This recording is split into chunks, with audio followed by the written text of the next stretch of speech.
What a great day for baseball. Where's Rooftop Sports right now? Where is he? I'm going to fill in until he is back and ready to go. So I'll fill in for you guys, give you the play-by-play until he can get in here. Obviously, use his promo code down there if you're headed to the ballpark to catch the ball game. Maybe you're getting there late. Maybe you're looking for a last-minute ticket today. Maybe you're heading to the afternoon game. I think it's an afternoon game tomorrow. I'm actually not sure, but you'll know if you're going to the game. So you'll get that ticket. Use that promo code of his that's down below. We got Luis Castillo on the bump for the Mariners tonight, looking to bounce back after an extremely frustrating loss, at least in my opinion, for the Mariners last night. Some roster moves here. Alex Hoppe was recalled from Tacoma. Casey Legumina was designated for assignment, so that makes sense after last night. I thought they might option Wilcox, but Wilcox didn't pitch yesterday.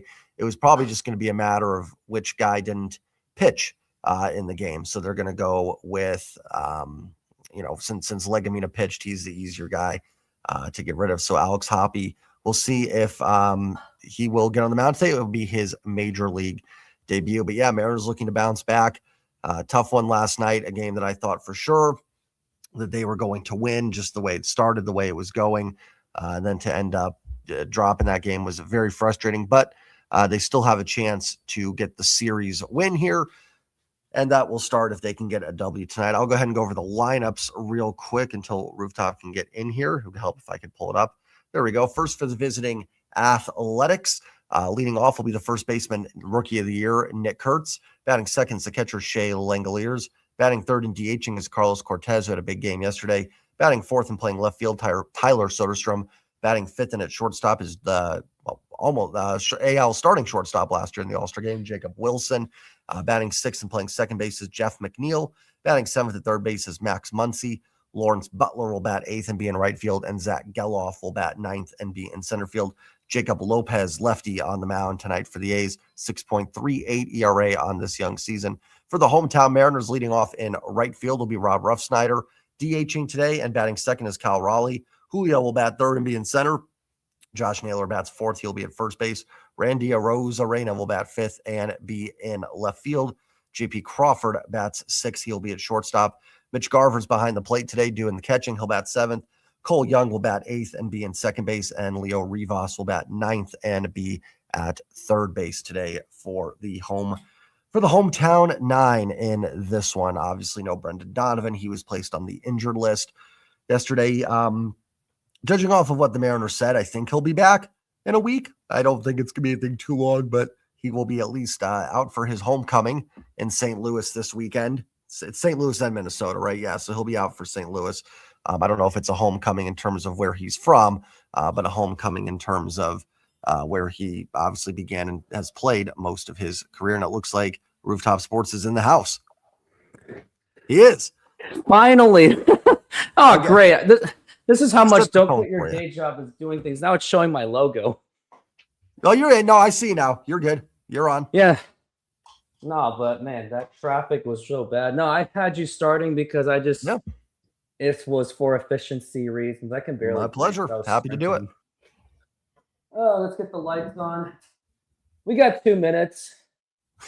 I added the athletic starter to my team for fantasy because obvious reasons.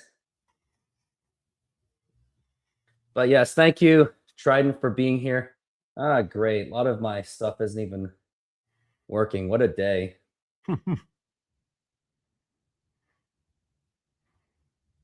Okay, I'm going to resort to my phone.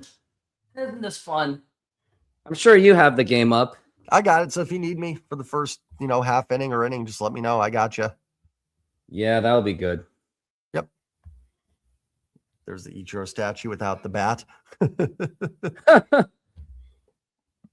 Maybe they should have kept it bent on purpose. Someone pointed out that statue, he looks like Kelsey Grammer in that statue, and I can't unsee it now. Could be worse. It could be Dwayne Wade's. It could have been as bad as a Dwayne Wade statue. And the Ronaldo one. So do you mean to do the first inning for you?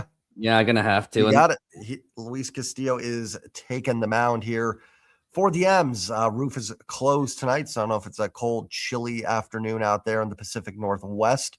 But Luis Castillo will pitch with the roof closed tonight against an A's lineup that scored 6 runs against the Mariners yesterday, led by a former rookie, not former, but current rookie of the year, I guess, Nick Kurtz, who will be at leading off. And you've got Langoliers in the lineup as well. Cortez had a big game yesterday. Mariners will look to bounce back after, truthfully, to me, I talked about in my video yesterday, that game bothered me more than the Padres game, to be perfectly honest with everybody. Not that the Padres game didn't bother me, but that to me is a game that those crushing losses happen. Yesterday was frustrating because they came out hot. They looked like, okay, here we go. Maybe, they won 2 in a row against Texas, start out well against the A's. Maybe this is the start of it. And then for the offense just to sputter out and do nothing from innings 2 to 8 was just absolutely a massive, massive letdown in that game. That was a very disappointing game for me yesterday. Well, I came off lucky because I was playing 2 softball games, so I didn't have to suffer. Yeah. I mean, it wasn't a heartbreaker, right? There's a difference between the heartbreakers like Game 7. I don't know if I'd call the Padres game in April a heartbreaker, but those just feel like that pit and feeling in your chest.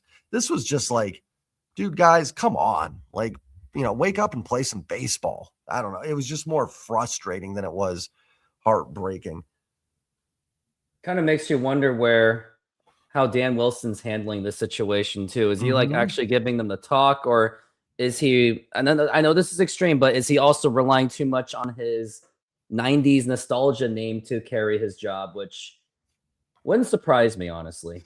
Well, and it's supposed to be the thing that Dan's good at, right? That's supposed to be his big strength is, how he handles those situations. Looks like we are ready for baseball. We are. Nick Kurtz is in the box. First pitch from Castillo is outside at 95 for a ball. 1-0. Kurtz on the year, 227, 3 homers, 10 RBIs. One of those 3 home runs was yesterday. Just let me know whenever you're ready to hop in for me here. The next pitch on the way, swing and a miss. Strike 1, 95, top of the zone, 1-1 on Kurtz. 1 for 3 career against Mr. Castillo. Castillo gets his sign. His 1-1 to Kurtz is on the way, and it's inside 2-1, 96. So good velocity here early for Castillo, it looks like. Hopefully, Castillo kind of needs a good start, right? Because Bryce Miller's on his way back. Hancock looks pretty good. Castillo's been the one guy that really hasn't gotten it going yet. The 2-1 swing and a miss, strike 2. Good to see a couple swings and misses here from Castillo in the first batter. Kurtz has put 42 balls in play this year. 27 of them have been hard hits, as a 64.3% hard hit rate. So when he hits the ball, he hits it hard. The 2-2 right. 2-2 is up high, 3-2. All right. Okay, I got the game. You want me to keep going? You got it. Yeah, it looks like it's going to be 3-2. Looks like you're slightly ahead of me. I got this, and now we've got the next pitch. I can't even see the scoreboard. Now here is the pitch, and a swing and a miss. I think I'm way behind on this one. I can't even tell. Yeah. Wow. You just walked him. Oh, he just walked. Yeah, I am behind. You want me to pause it? Let me know when Kurtz, hold on, touches first base. Literally when he's touching first base. Wow, this is so behind. This is the worst technical difficulties I've ever. The other thing I've noticed too, I've noticed the servers for MLB has gotten a lot worse ever since they've started going local and going anti-blackout. Yeah. They just can't seem to figure it out. But no, let's just keep dumping money towards ABS. Yeah. All right, you're gonna have to continue for the meantime. Okay. Well, let me go back to live then. All I know is that someone's at second base. It looks like he stole. Yep. Yeah, Langolier swings and misses. He's down 0-2, so I don't know if it was a wild pitch, stolen base, whatever it was, but Kurtz is already on second base. There's a look at Mark Kotsay, A's manager. Doesn't feel like that long ago we were watching Kotsay do some damage against the Mariners at one point. We got an 0-2 here from Castillo to Langoliers. Gets his sign. And the 0-2 on the way is swing and a miss. Good slider there. Strike 3, and that's a big out, number 1, without advancement there from Kurtz. So good. Well, I shouldn't say good start, but a good job there by Castillo. And that will bring up Carlos Cortez. Because it's not going to be an easy game, because not only do we have a struggling Castillo, we also have Dan Wilson's platoon lineup because of a lefty. And my advice to all baseball teams, if you want to beat the Mariners, just put in a lefty. That's all you got to do. And then Dan Wilson will put in his worst lineup possible. Cortez fouls it off 0-1. Yeah, well, and especially late in games, it's been killing them too. I mean, they haven't done much against lefty starters, but they faced some good lefty starters. They've had guys out of the bullpen. I mean, I've joked I've left-handed. I think I could take this team out of the bullpen. Here's the 0-1 from Castillo to Cortez is up high 1-1.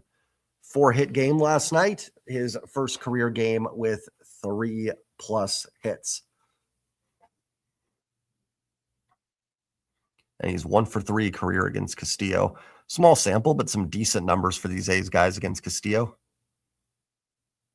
The 1-1 is in their first strike, called strike 1 and 2. A little bit of a delayed call. I think that's Alfonso Marquez behind the dish. He's got kind of a delayed strike call. Those always drive me a little nuts. 1-2 needs a big out here with Kurtz on second. The 1-2 to Cortez. It's going to be popped foul out of play. We'll do it again. Castillo at 13 All right, I'm back. pitches. All right, I got it. My phone's doing it. So we're at 1-2 as he just fouled it off. That is Cortez, who is batting .333. Castillo is at 13 pitches so far. Maybe my tablet's just having the problem. I guess it just really hates MLB app. Maybe it's protesting against these blackout rules, and they just want everything to be universal. As we're at 1-2 for Cortez. And now the 1-2 pitch. And that's going to be popped up. And I wonder if that's playable. Here is Rivas, and that's going to be out of play. And we'll try this again. It's going to be 1-2. One of my softball teammates is actually at the game. She's a huge A's fan, and I told her that they have a really good shot today because of the lefty. And I remember she was complaining about the 3-0 deficit. I was like, nah, you guys are fine. Mariners are going to blow it. Oh, look what happened. Right. As we're at 1-2 for Cortez. And poor Hancock, too. It's not like it was really his fault either. No, he was fine. Wasn't great, but he was fine. Now we're at 1-2 the pitch. And that's going to be a ground ball foul. And, man, they're really taxing Castillo. They've been fouling it off like no other. This is what A's baseball is known for. They are known to grind and make your life a living heck. Yep. And that's why the Moneyball team was successful back then, because they were able to frustrate the pitching staff. The 1-2, and that's going to be fouled again. They still continue to fight this off as we're at 1-2 on Cortez.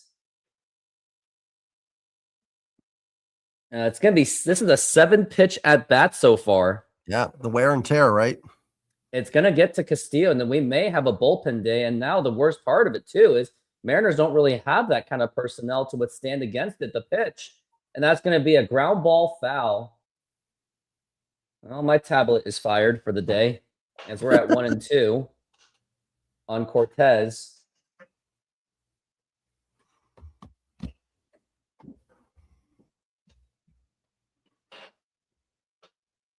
We're at 17 pitches for Castillo. If this keeps up, then he's not really going to have a long outing, as we're at 1-2 for Cortez, the pitch.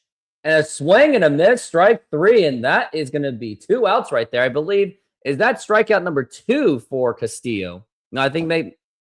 No, that is number 2. So he is getting the strikeouts. Now he just has to contain that pitch count. And as soon as we get to commercial break, I will be showing off a highlight that I texted to Jay Trident so everyone else can see it. Now the throwback to second. Not in time, but a good idea by Castillo. You got Tyler Soderstrom. He's actually on my fantasy baseball team.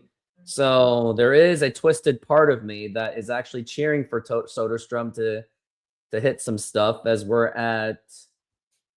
Yeah, he's batting .213, so he's not off to a great start, but you would think that he's going to pick that up eventually. And now the pitch.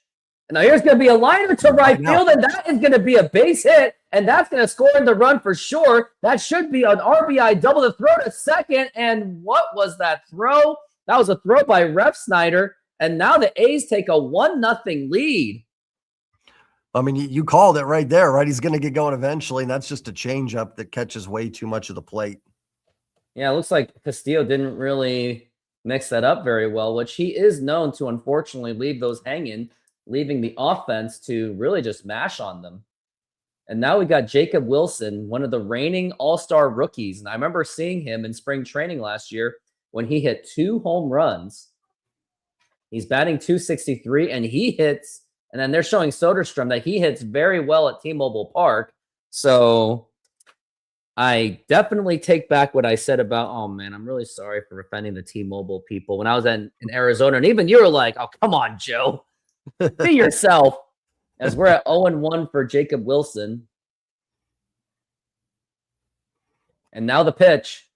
And now here's going to be a ground ball, and that is a foul ball. Now we're at 0-2 already, but they got to get him out fast. And man, that 1-0 really does already make me nervous, because the thing is that if the Mariners are going to play this platoon game, which I definitely want to address after I show off one of my softball highlights, it makes you wonder, like, how much offense can the Mariners really put up when they really do play this platoon game? And I get it. Like, Luke Raley, he's not really the best against lefties, but at the same time, it's kind of also like take some risk once in a while. And right now, the personnel is just not there to play platoon baseball. And the thing is, last year, the Mariners didn't really have to play platoon ball because the Mariners had hitters that can hit no matter what on both sides.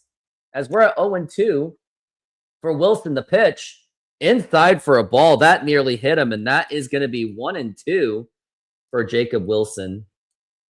Jacob Wilson, one of the core players of the future for the A's. And I got to tell you, as much as the A's, I heard they don't really have a great run differential, I still think they have a very bright future. The 1-2, swing and a miss at the dirt for strike 3, and that is going to retire the side.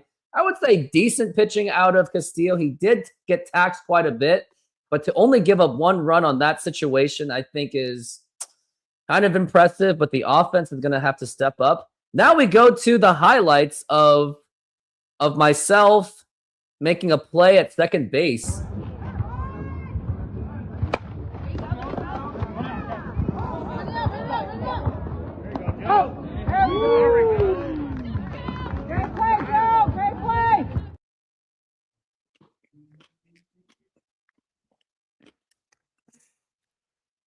So a little Brett Boone feeling there. A little bit, bringing me back. Mariners could use some of that for sure. And to your point, yeah, I mean, honestly, the walk is probably the bigger issue in that inning, right? Than the Soderstrom double. Hanging change up there, hits it, but walks kill you, and a leadoff walk. You can't always get around that. If he finds a way to, obviously Soderstrom wouldn't have batted there if he gets Kurtz out, but you walk the leadoff guy, and it usually comes around to bite you, and you pay the price.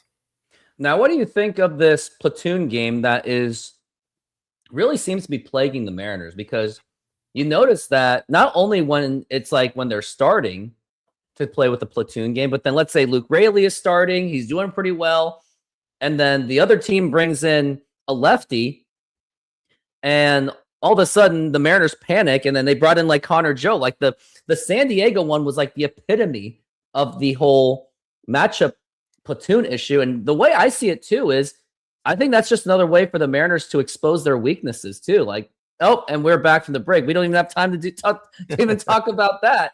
But I guess they will do the explaining for us as we got Rob Refsnyder. Yeah, we'll see what happens.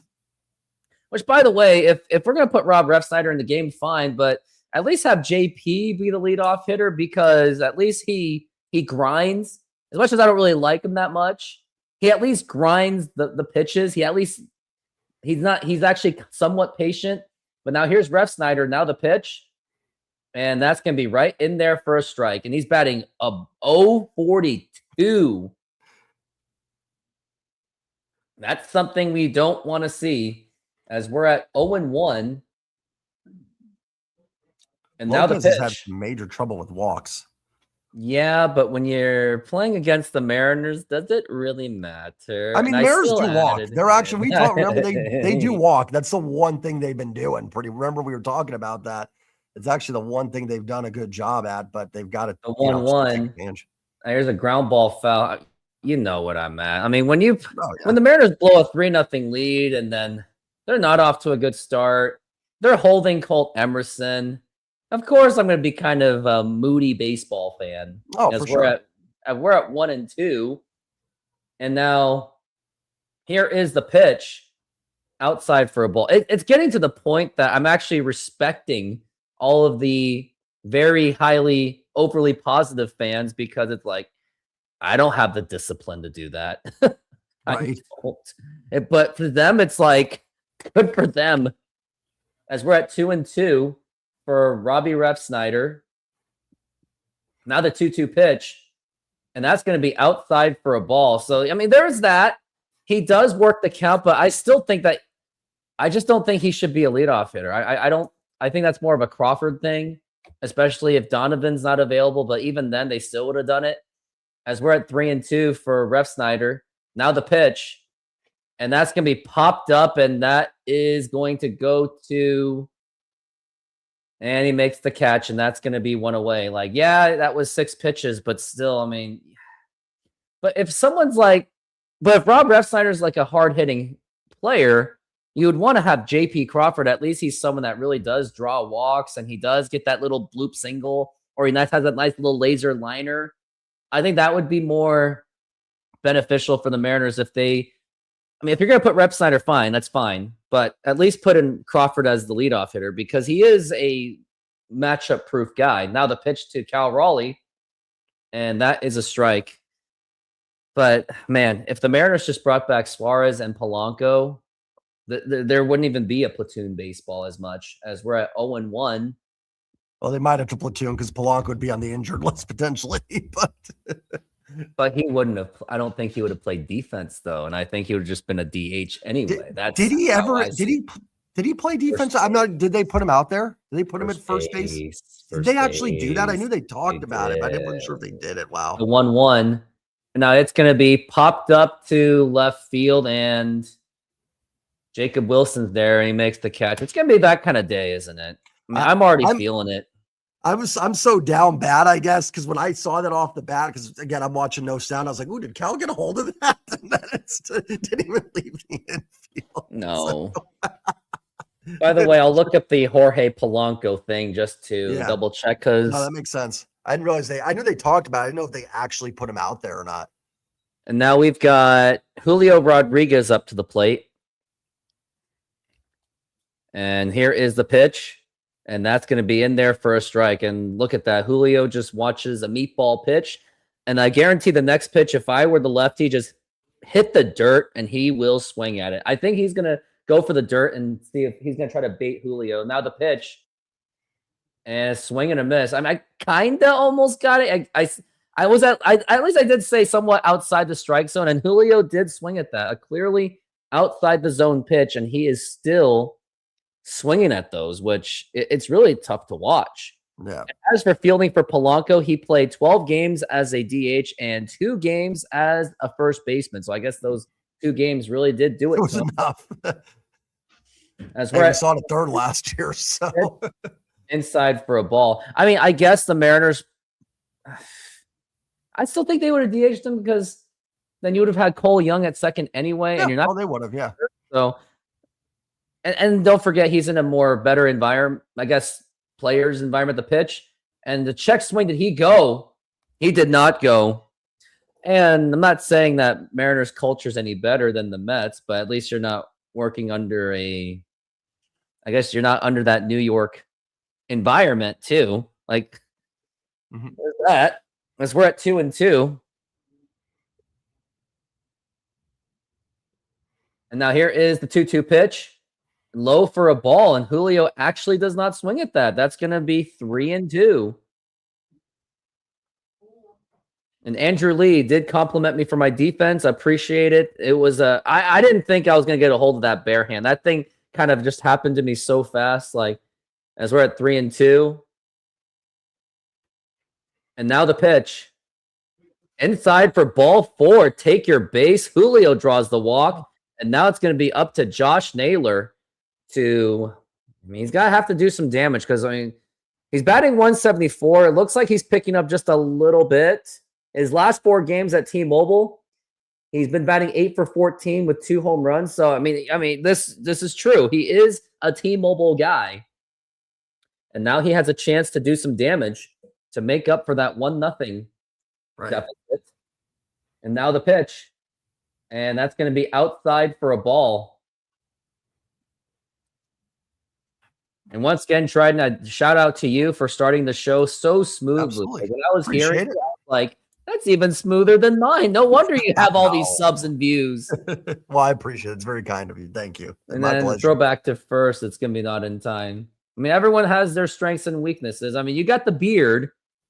The beard helps. Me, I have the willingness to engage and not block people. That's my strength right now. It's a big one. I mean, it's in day and age when that's how a lot of people handle things, even some players. Evidently, I don't even know what I said to him. Maybe I just said, maybe he had a day just checking tweets. Maybe he was just bored and he just happened to see mine. It just popped in his face. He just took it personally. So we're at 2-0. And now the pitch. It's going to be 3-0. I mean, it takes for a lot for me to block. I mean, in order to get blocked, like you better be spamming like a bunch of, ooh, that looked challengeable. You better be spamming like a bunch of random links that I cannot say. As we're at 3-0. Now the pitch. And, oh, that's a strike. And I think it was. And Josh Naylor thought he was walking. And that probably would have hit this. Yeah, that would have been ABS confirmed anyway. And Josh Naylor's having a little chat, and I'm like, Naylor, just focus on trying to get on base or scoring Julio. And I think Julio should have stole by now too. Probably a good idea here. I mean, worst case is Naylor leads off next inning. I think, when you get that 2-out walk, kind of try and steal a run, right? See if you can work something out. And I mean, isn't that how Nick Kurtz got to second base? Like, didn't he steal, or was that a wild pitch?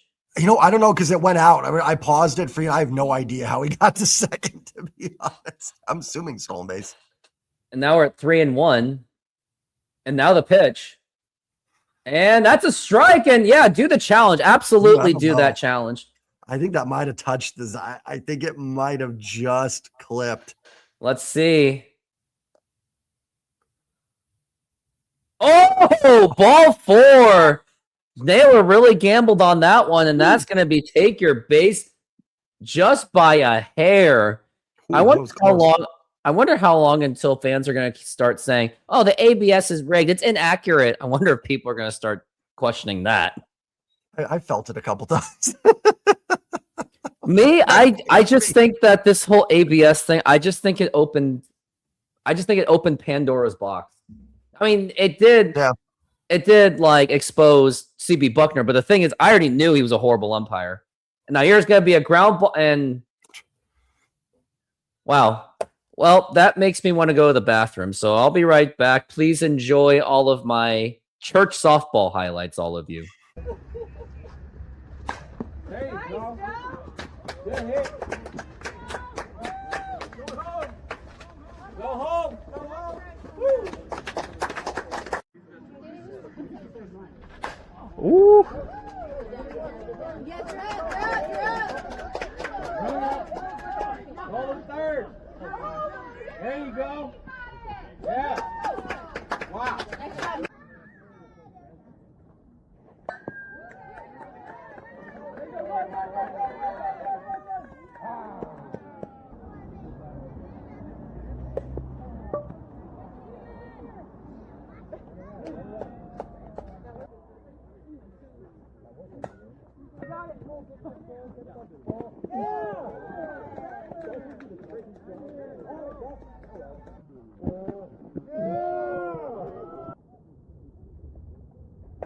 Oh yeah, go, go, go! Go home, go home! Stay a second!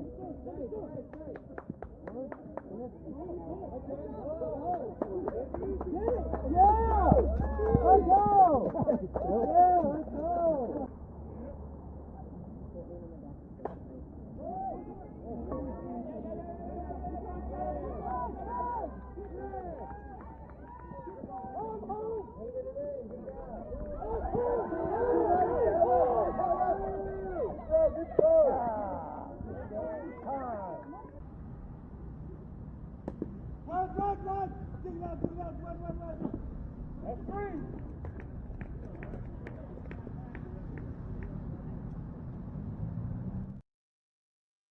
Well, I hope you enjoyed that. It was nice to see some base hits and some RBIs. I don't see a lot of those, so it was a pleasure to see some. Maybe that's a way to provide a service for these Mariner fans, There not you go. seeing any of us now. Here is McNeil and the pitch. Oh my gosh, it's gonna be a line drive, and that's gonna be a base hit. And now we got a man on first base, and I thought it was looks like we got Jack Zwinzik some. for a second. That's Andy Miller. Man, are they really? Man, I guess. It's a Bank of America guy, so it's not like another color commentator, but man, I guess they're using anyone but Angie. Now here's Max Muncy. Max Z. Actually, not that. Yeah, that is Max Muncy, and that is going to be 1-0. Yeah, what a nostalgic appearance that would have been, right?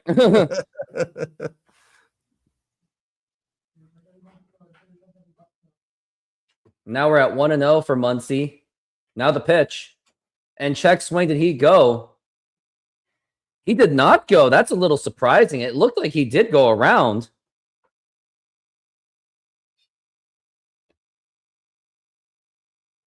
Now we're at 2-0 for Lafayette or Max Muncy. And now the pitch. And that's going to be low for a ball, 3-0. And this is a kind of a typical Luis Castillo start that we are kind of getting.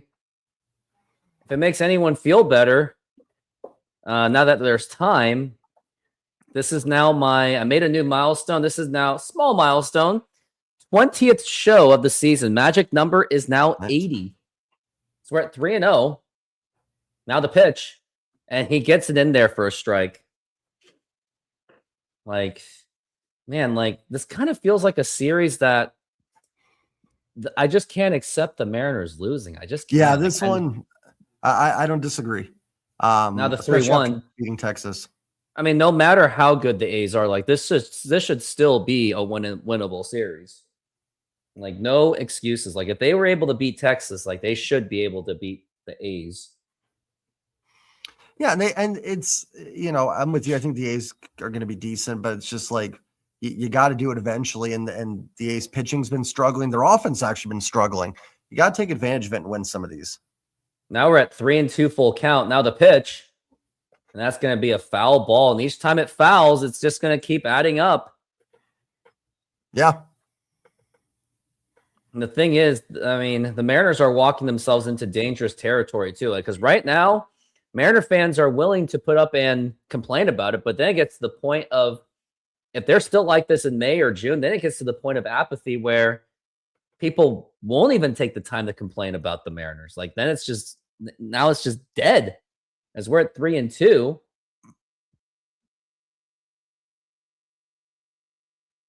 And now the pitch. But luckily the Mariner fans have had the luxury to not feel that way since 2019, because at least 2020, I mean, with the expanded playoff spots due to COVID, they were at least in the hunt the entire season. 2021, they had the late surge, and they were at least exciting. As we're at 3-2 for Castillo, or for Muncy, the pitch.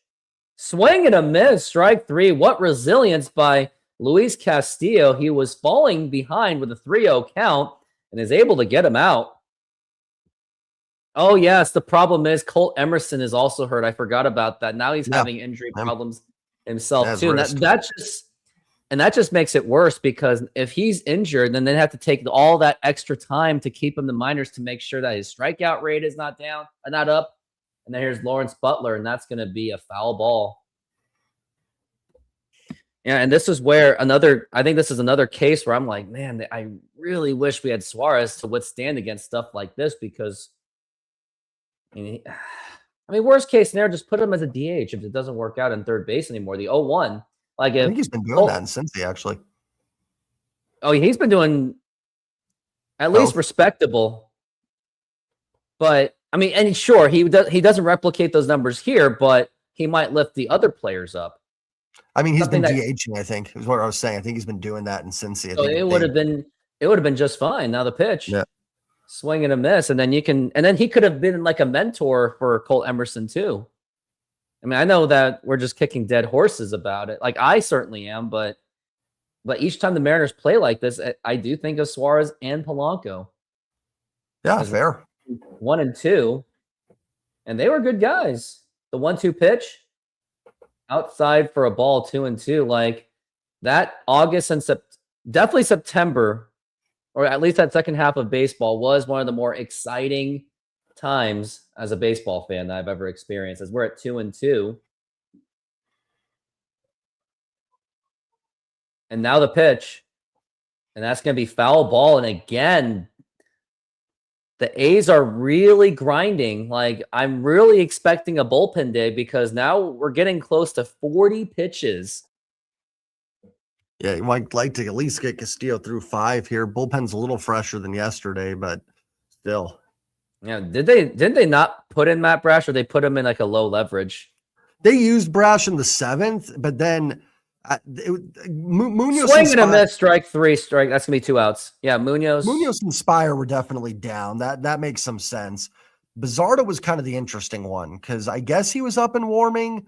I don't know if we ever got an answer on it, but Bizardo didn't come in and Legumina did. Now, I don't know if Bizardo was down. And listen, I don't give Dan too much crap on that stuff because I think that even goes beyond him, who's down and who's not.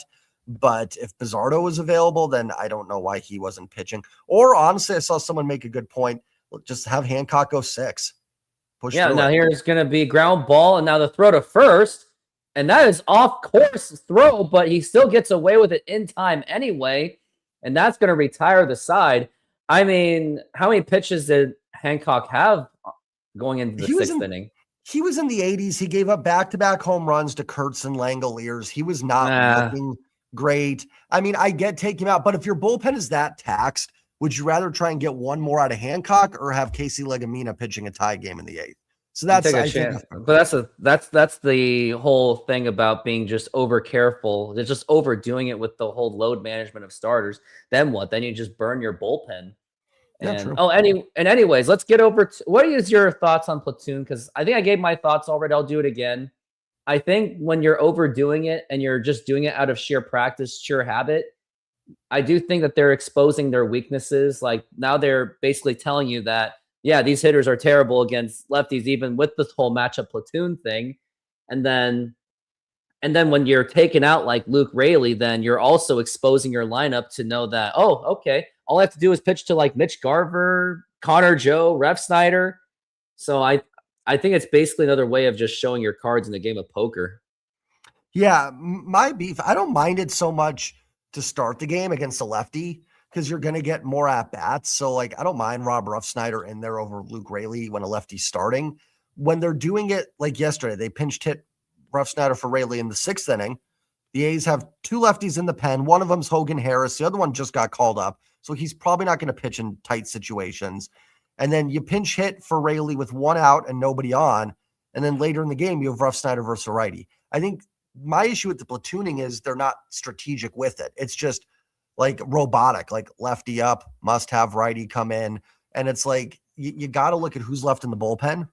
You have to look at, it's not just about lefty righty. It's about, is that righty actually good? Or is it just a handedness thing? Like, you know, so like yesterday, just let Luke Raley take that at bat in the 6th inning. Then in the 8th, you have Raley up against a righty. So, you know, bottom of the 9th, bases loaded. I get it. I get it. And also, I think you do have to account for guys coming in off the bench aren't as fresh. So, you know, it can take an at-bat or 2. Like, I wonder if some of the issues with Refsnyder and Solano over the last couple of years, just not consistent at-bats. I'm not saying they should be getting more at-bats because they've been bad, but like, it's kind of like they play, they get an at-bat, then they're done. As we're at 0-1 for Crawford, now the pitch, and he check swings it and fouled. Yeah, Solano, part of the problem was he just wasn't playing consistently, just like Refsnyder's just not playing consistently. And let's not forget the most mindless one was when they put in Connor Joe with literally close to no game time, and you put him in with the bases loaded. Like, you couldn't even blame Connor Joe for that. You could only blame everything else around it. Now the 0-2, low for a ball, that's going to be 1-2. I mean, don't get me wrong, Connor Joe has that ancient Asian-looking appearance. I'll give him that. He kind of has that beard and that long hair. I'll give him that. I can't hate that fashion. Now the 1-2. Now here's going to be a ground ball right to Jacob Wilson. That is easy. Throw to first in time. That throw had some gas on it. He really did. I think he's just really showing the Mariners what he's all about.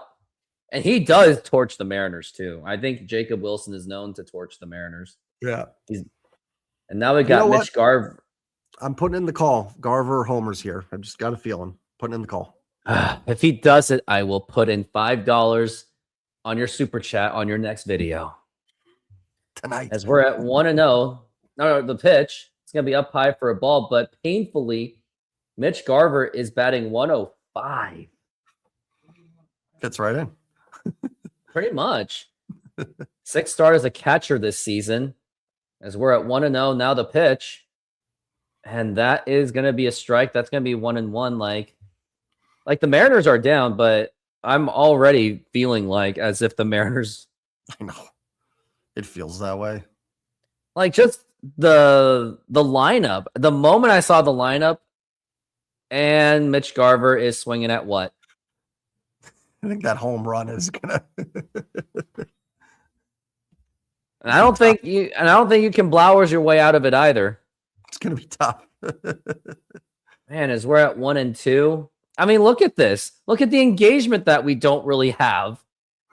That's how apathetic this whole thing has become. As we're at 1-2, now the pitch. Now here's going to be a ground ball. Ricochets off the pitcher. Maybe Garver has a chance, and he does. So the Mariners, by sheer luck, sheer dumb luck, Mitch Garver gets to first base with I believe that's an infield hit. Should be. I think it'll go as a hit. So that's close enough. I mean, that's kind of a home run. I mean, that's for Garver, that's we'll take it. I mean, whatever. Yeah, I mean, at least he knew where to ricochet, I guess. Did they put that as a hit? I think they should. Yeah, just get his confidence going. Now here's Cole Young. Now the pitch. That's going to be low for a ball. Cole Young, one of the phenoms for the Mariners, and they did declare it as a hit. Yeah. He's batting .244, so he has fallen back to earth just a little bit. As we're at 1-0 for Cole Young. Now the pitch. Now here's going to be a ground ball. Could be double play ball. Throw to second, but no throw to first. And how disappointing. Yeah. Now we got for a second it might sneak through, but now we got Leo Rivas up to the plate. And man, one of the worst parts of this Mariners struggle is not only do we got Colt Emerson down because of an injury, but also Laz Montez. He's not looking too hot in Double-A, but he's not going to fix our problems immediately either. No. And then Felmin Celestine, another possible infielder, he's still an A+ effort, so you can't call him up from that. The pitch, as much as we would like to, it's like I think if someone called up an A+ prospect into major leagues, I think it would actually break the internet. It would be unprecedented. Like there's no way that would happen unless your name is John Olerud, who skipped spring training. Yeah. Couple guys have skipped the minors. What was the one that was most I think not spring training, minors. Oh, Nolan Shanuel.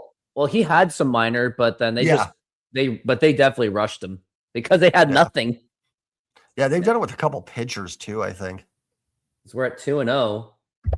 And now the pitch. All I know is if you're an Angels minor leaguer, and if you're a high school kid, just know what you're getting into when you're going into the Angels organization. But I know when you're like a 10th round pick, but you're drafted by the Angels, you really have no leverage, unfortunately.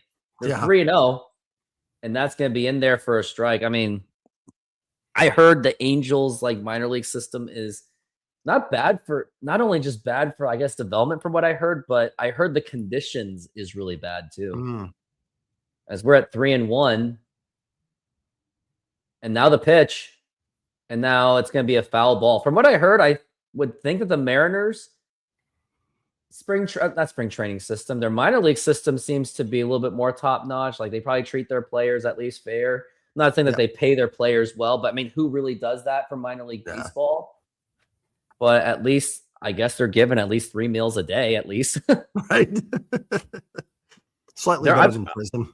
I mean, I've heard some minor league horror stories where all they get is meal money other than pay, and it's bad pay. Yep. As we're at 3-2. Now the pitch. And now here's going to be a fly ball to center field, and that's not going anywhere. And he makes the catch. And once again, another boring, uninspiring inning for this Mariners offense. And I think we're just waiting for a righty to come in just so we can get all of our boys back, like Luke Raley, Dom Canzone. I don't know. Yeah, I mean, this team's got issues against left-handed pitching. And it really, in order for this team to really have success against lefties, they need, an at-bat in the first inning. Randy with runners at first and second is got to deliver there. He's a guy that's got to be one of the guys that can punish left-handed pitching. Julio has to do it. Now he worked a walk his first at-bat. Cal was great right-handed last year. He's got to do it because, Naylor's not as good against lefties. Donovan is a little weaker much weaker actually against lefties. Even if you want to play Raley and Canzone, that's fine. But even there, you're probably not going to get the same production. So it's going to really fall on Julio, Randy, Cal. Those guys have got to deliver against left-handed pitching. And if they don't, especially when Donovan's hurt, you look at the rest of this lineup and it's Cole Young against the lefty, JP against the lefty, Leo Rivas, who I'm tired of watching. Like, nothing against him, but I'm done. He's a Willie Bloomquist kind of guy where he could do great as a utility guy, part-time guy, but he's just not a full-time guy. Like in real estate, which I also work in, I say too much. Some people just work great as a part-time agent for whatever reason, rather than just doing it all full-time, going all in. Like, people work in different ways, and Rivas is just that kind of guy. He is more effective on the part-time, and we all just have to accept that, which I am willing to. And I knew it last year that he was nothing more than just a part-time guy. And he's played 5 strikeouts. Yeah, I didn't think that. Like, that's, I mean, we're so distracted by this lack of Mariners offense that we're not even looking and see how at least decent that Luis Castillo's pitching, considering that he's getting close to 40 pitches. And actually, 40 pitches, I guess, starting at the third inning is not the worst thing. It can be better. Yeah. It easily could have been 15. It should have been. The pitch to Kurtz. 100%. And that's going to be low for a ball. Nick Kurtz, he's another fantasy guy. He definitely helped me yesterday. Yeah. As we're at 1-1. I did draft him, and we'll just see how he does. And now the pitch. And that's going to be a foul ball. They got you stolen base today, too. Unfortunately, your team is right now. Yeah, a little bit of a sluggish start. We did win last week, though. Bounced back a little bit. We won the second week. As we're at 1-2, and you're still in the playoff picture, technically. The pitch. Check swing. Did he go? He did go, and that's going to be strike 3. 6 strikeouts for Castillo. Like, I don't think anyone's really talking about that. Castillo's actually pitching pretty well.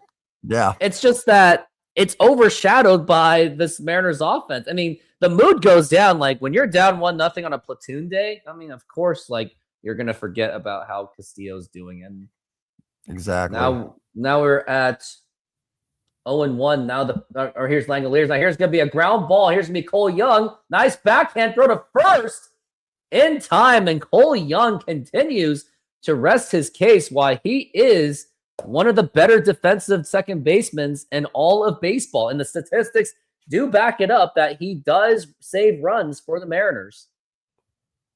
Yeah, he's been off to a great start. Definitely on defense. Now, I'm looking at Ryan Bliss. It was actually a +2 on runs saved back in 24. He was a 0 last season. I mean, he had like no playing time. Let's not forget about that. The pitch. Yeah. That's going to be inside for a ball. It's going to be Carlos Cortez up to the plate, the one who really put work on Luis Castillo. Although he did strike out. It's off to a good start, batting .326, 2 home runs, 7 RBIs. The pitch. That's going to be low for a ball. One thing I can't help notice is when the A's were in Oakland, I think they also have a very solid minor league system. Like, their stadiums are very... Now here's the 2-0. And that's going to be a strike. Like, their Their Vegas stadium cannot be any worse than Oakland Stadium, and basically everywhere else, like Reno, I think is where they also play. I mean, whatever they've got, it looks like their stadium conditions is still better than the A's one in Oakland, the 2-1. Oh, 100%. And that's going to be a foul ball. I mean, I wonder if their decent play has a little bit to do with the stadium, I guess, because, I mean, the stadium in Oakland is still deteriorating every year. And I guess when you go to a newer, I guess, fresh look, I'm not saying fresh stadium in Sacramento, but it just can't be any worse. Now the 2-2, that's going to be popped up and fouled. What are they doing with the Coliseum? What's the plan for that stadium? I heard something's happening, but I don't know. What is going on with the Oakland Coliseum? It's transitioning. Oh, you'll want to hear this as we're at 2-2. Now the pitch. Now here's going to be a ground ball right to Rivas. Easy play. Throw to first in time, and a nice 1-2-3 inning for Luis Castillo, containing his pitches to only 10. So a much better inning. Now here's the Oakland Coliseum. They're transitioning from a professional sports venue to a major mixed-use redevelopment site with plans for a $5 billion project led by the African American Sports and Entertainment Group. Following the A's departure in 2024, the site will feature new housing, retail, commercial space, potential WNBA team. The stadium is currently working assets hosting soccer, cricket, concerts, and its immediate demolition is not planned. So they're going to do some demos, but you know what the haters would call that? They would call that gentrification. They're doing everything at that. So they're turning it to a ballpark, to a mall / multi-purpose venue. Yeah, I guess when you lose all your teams, that's when you kind of go, oh crap, we gotta actually, just like Queen Anne, after the Sonics left, developers noticed that the value of that land just completely tanked. And most of it was probably because of real estate crashing market, but developers really did build. And now Queen Anne's like one of the more premium areas of Seattle. Oh, bad, man. There's really nothing I can do about this freezing screen. I don't even know what it is. It can't be my camera. I don't know if it's my camera. The sound still comes through, so it hasn't been. I mean, there's really not much I can really do at this point. I mean, I'll be sad if it is my camera. I don't think it can. And we're getting close to it. It's the Mariners. Also, my tablet's connection is not working. I also think my Xfinity does not do well in this area. Yeah, it does freeze from time to time, but I think as long as you're hearing audio, it should not be the end of the world necessarily. And now we're back to the top of the lineup. We got Rob Refsnyder. He is 0 for 1. And now here is going to be the pitch. Now here's going to be a blooper, and that is going to drop in for a base hit. And Rob Refsnyder gets the single, and let's give him a round of applause.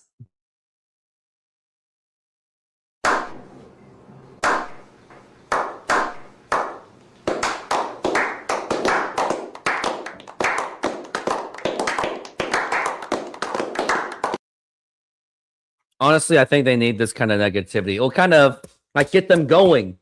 Right. And now here's Dumper. And now here is Dumper Cal Raleigh up to the plate. Now the pitch. That's going to be outside for a ball. That's kind of why I guess that's my reputation as I'm purely an independent Mariners YouTuber. Like purely independent. As we're at 1-0. I think I'm like the Alex Jones of YouTube, to be honest. As we're at 1-0. I know I have to say that very quietly. Right. But I don't blame them. I don't blame people if I do give them those vibes. As we're at 1-0. Now the pitch. It's going to be up high for a ball. As we're at 2-0 for the Dumper Cal Raleigh. The reigning runners-up MVP. I know many people think he should have been, as we're at 2-0 for Dumper. Now the pitch. And that's going to be a strike, but I wonder if he would have I Should think he challenge should have. that. I would have. Oh, he missed it. I would have done it. Give yourself a Yeah. 3-0 count. That would have been an easy call right there. But I Yeah. don't know. I guess you can't see it from the angle. I don't know. The 2-1. Now the pitch.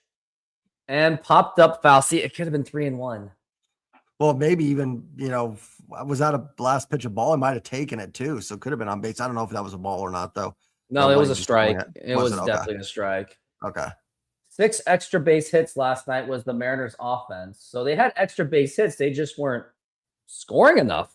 Well, they all happened in like the first 3 innings, and then they did nothing. And that's going to be That foul little bit in the ninth. ball. Yeah, when it was like too little, too late. Yep.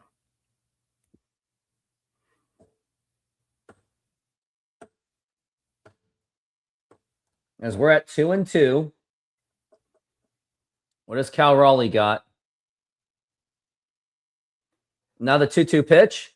Now here's going to be a ground ball. That's going to be a base hit. Now we got runners on first and second with nobody out. With Julio Rodriguez coming up, what can possibly go wrong? Good chance here for the Mariners. A couple base hits to start. Lopez's command hasn't been great, so he's had to come over the plate with some pretty, dead red fastballs. So hopefully they can take advantage. Mariners need to get a run here. I mean, you'd like to see more, but they've got to get at least one here. I know you got to get at least one with nobody out. Yeah. But knowing Julio's volatility, I wouldn't be surprised if it ends in a triple play. I mean, knowing his volatility. And he is 1 for, and here's the pitch. And the Mariners last night, they were 1 for 12 with runners in scoring position. Just brutal. And already 0 for 1 today. I thought he walked. No, he did walk. So he's 0 the for team. 0. The Yeah, team that's right. 0 for 1. And that's going to be up high for a ball. And we're at 1-1 for Julio Rodriguez. Mariners will be playing tomorrow. Use that promo code Rooftop Sports if you're going to the games. As we're at 1-1, the pitch. And that's going to be a foul ball. I mean, he doesn't really have to do much. He just has to poke it in. Yeah, even a ground ball to the right, advance the runners, not the worst thing in the world. It really isn't, no. And now we got 1-2. And now the pitch. Up high for a ball. Good eye for Julio Rodriguez.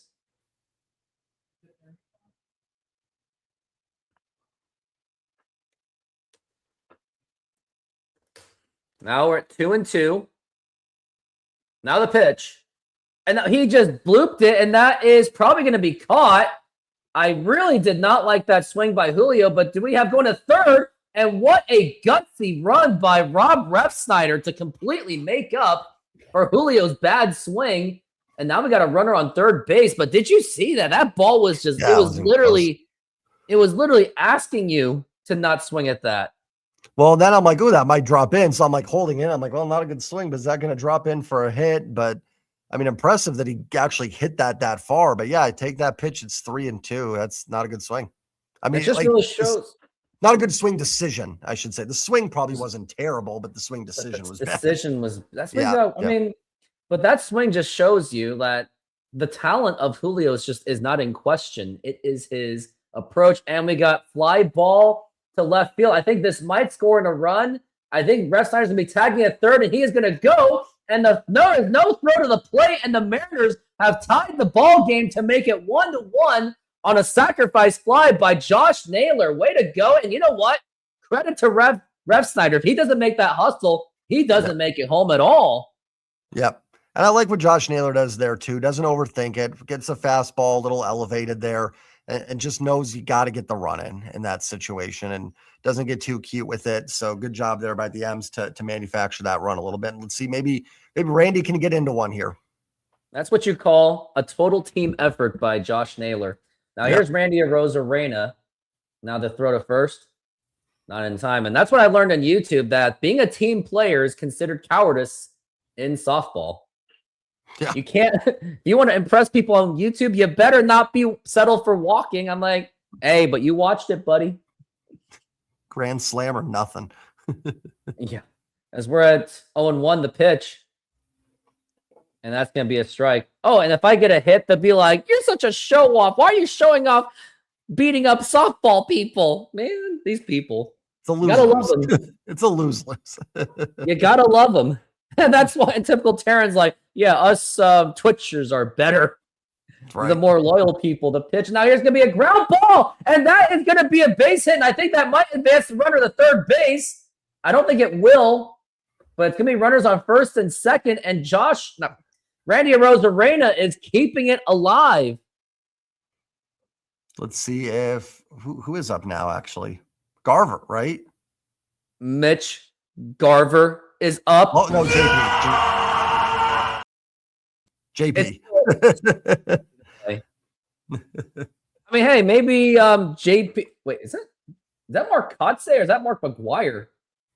It's that's the pitching coach, but they all kind of it looks like Kotze. It's not, but man, those A's from way back then. I mean, Kotze was part of that, kind of like more of that twilight of that A's team back in like 2004. I think that's what it was. Yeah. He was like 04, 05, 06, maybe 07.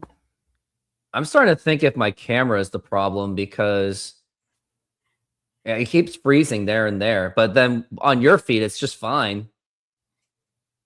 Yeah, because it's frozen right now, but the volume or the I can still hear you just fine. Now here is JP Crawford up to the plate. Now the pitch. And that's going to be a strike. I mean, JP Crawford, he was one of the heroes of Sunday where he hit the home run. And Steve and I, we were really harping on him on the channel. And then next thing you know, he hits a home run. I think I showed you that video, the 0-1. And that's going to be 1-1. But Crawford is 4 of 12 with runners in scoring position. So he is one of those that you would actually want in this situation. I mean, he has to because he's on the last year of his contract. As we're at 1-1, now the pitch, and that's going to be outside for a ball. It makes you wonder what the future is going to be. I mean, it's going to heavily depend how he performs, but I mean, I don't know. I don't really have. I mean, personally, I think this could be his last season. Don't quote me on it because I'm not the media. The 2-1, and that's going to be popped up into left field and makes the catch, and that's going to retire the side. Like, honestly, it's a miracle that the Mariners even got a run. And most of that could be attributed to the hustle of Rob Refsnyder because he didn't really have the best angle, and it didn't look like that was a time. Usually that's when you would run on that. Like, I don't think Cal would have ran that one, but Refsnyder did do the hustle. And if he does play better, maybe he will be known as someone that is known to hustle. Like he does. I know he gets a lot of criticism, but when you look at his outs, at least he's not like going out in flames, striking out in 3 pitches. I mean, but that's how low it's been. Like the fact that I'm trying to come up with that kind of positivity on Rob Refsnyder. And it's like, well, at least he doesn't strike out within like 3 pitches, but he still has to pick it up either way. Like, especially if Dan Wilson's going to keep playing platoon ball. I mean, he's going to have to step up eventually. Yep. 100%. Also for softball, might as well. Here's my regular season stats because my regular season is already over for this season. Out of 12 at-bats, 21 plate appearances, I got 9 hits, 9 walks, I think 2 doubles. So my slugging percentage is probably butt. And 7 RBIs in 7 games. Batting average was 750, and my on-base percentage was 857. Nice. Is that? Do they keep like league stats on that? Is there like a page where they post that?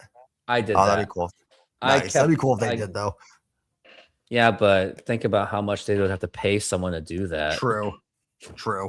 And that's probably what someone that would be like a math major probably does as like a part-time side hustle job, but they're probably going to ask for probably you can't pay. Let's just say you can't pay those people hourly. Like you have to pay them like some kind of a flat fee.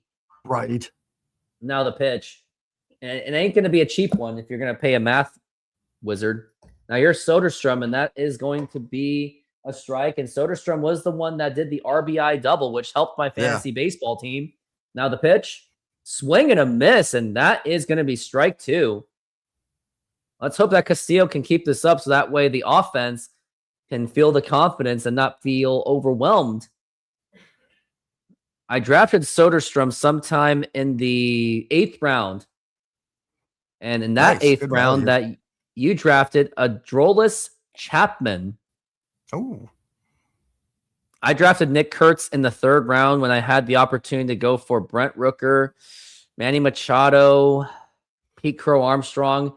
That's going to be popped up and fouled. The one that hurts the most. Oh, it's actually not foul. It was foul, but he makes the catch. Leo Rivas makes the catch. The one that hurts the most.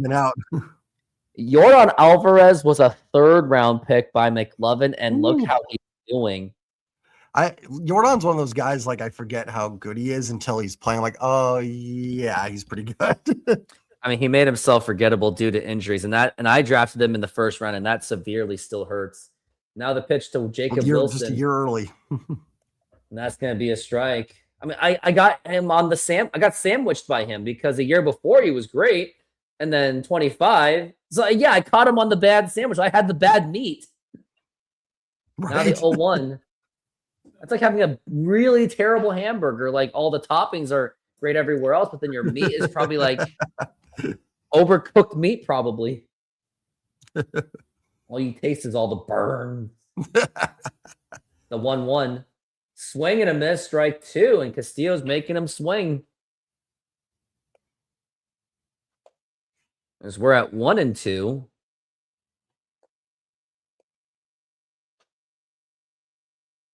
Jacob Wilson's a killer at T-Mobile Park.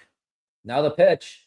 Now here's going to be a ground ball nearly stopped by Castillo. Now the throw to first in time. Great play by Cole Young again. And that is going to be 2 outs.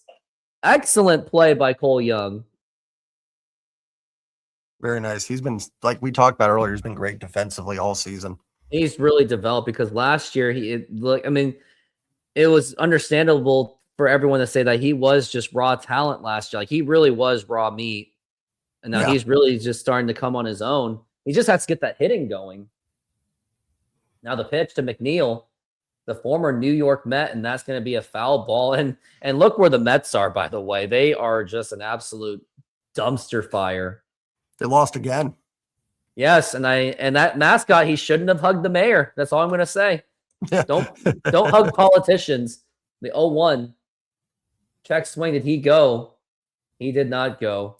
But maybe that could be opportunity. Like Marine Layer Podcast brought it up before, knowing that Mets are usually known for their inconsistency. So, I mean, Polanco, he's not looking too good right now because of injuries. Now the 1-1. No. Oh my gosh, that's going to be a fly ball drilled to right field.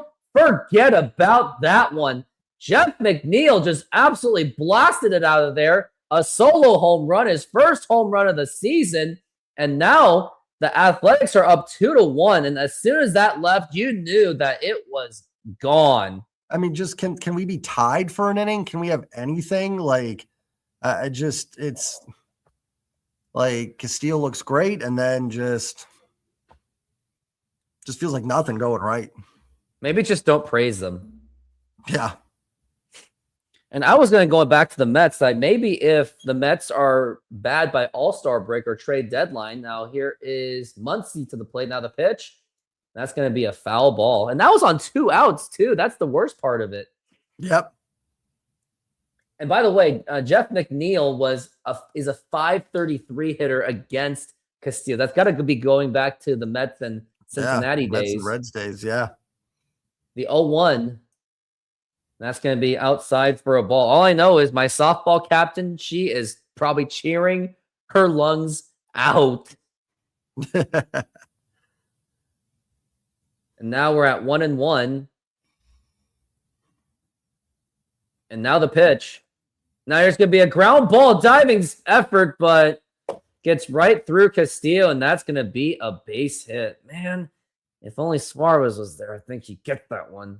Now we got Man on first base. This is painful. No, but I was trying to say, they're not even, the A's are not even letting me finish what I want to say. Right. So what I want is, if Mets are bad by trade deadline, maybe the Mariners can get Polanco back for pennies on the dollar. If the Mariners are in contention. Oh, yeah, I forgot. They better be in contention, because if they're not in contention by then, I'm going to have a very lonely show. I mean, unfortunately, I'm just not the Northwest Sports Fanatics. No disrespect, but I kind of need the Mariners to be good if I'm gonna have good numbers. Not throw back to first, not in time.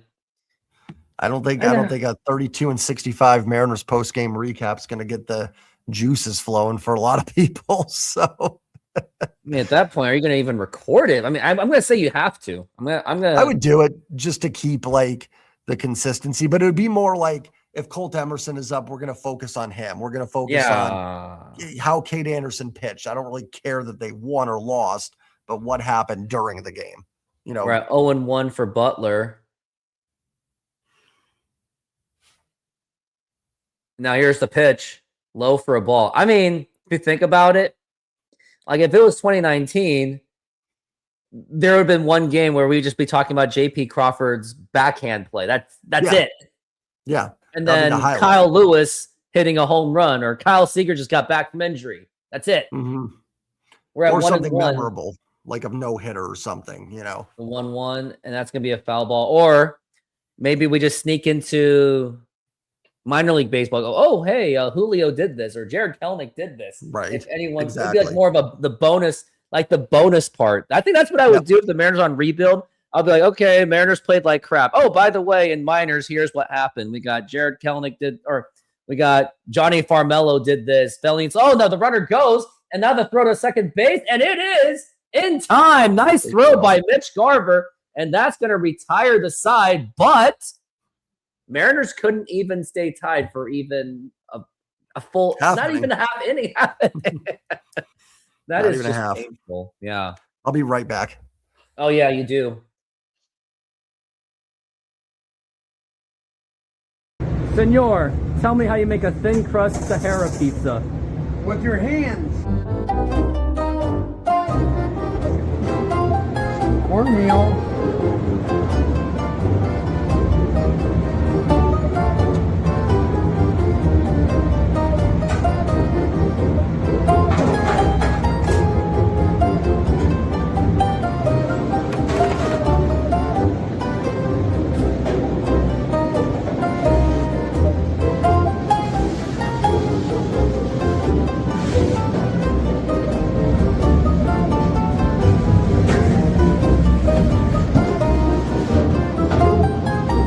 Hello, baseball fans. I'm excited to announce that we are still offering 50% off pizza and 25% off bowling Monday and Tuesdays.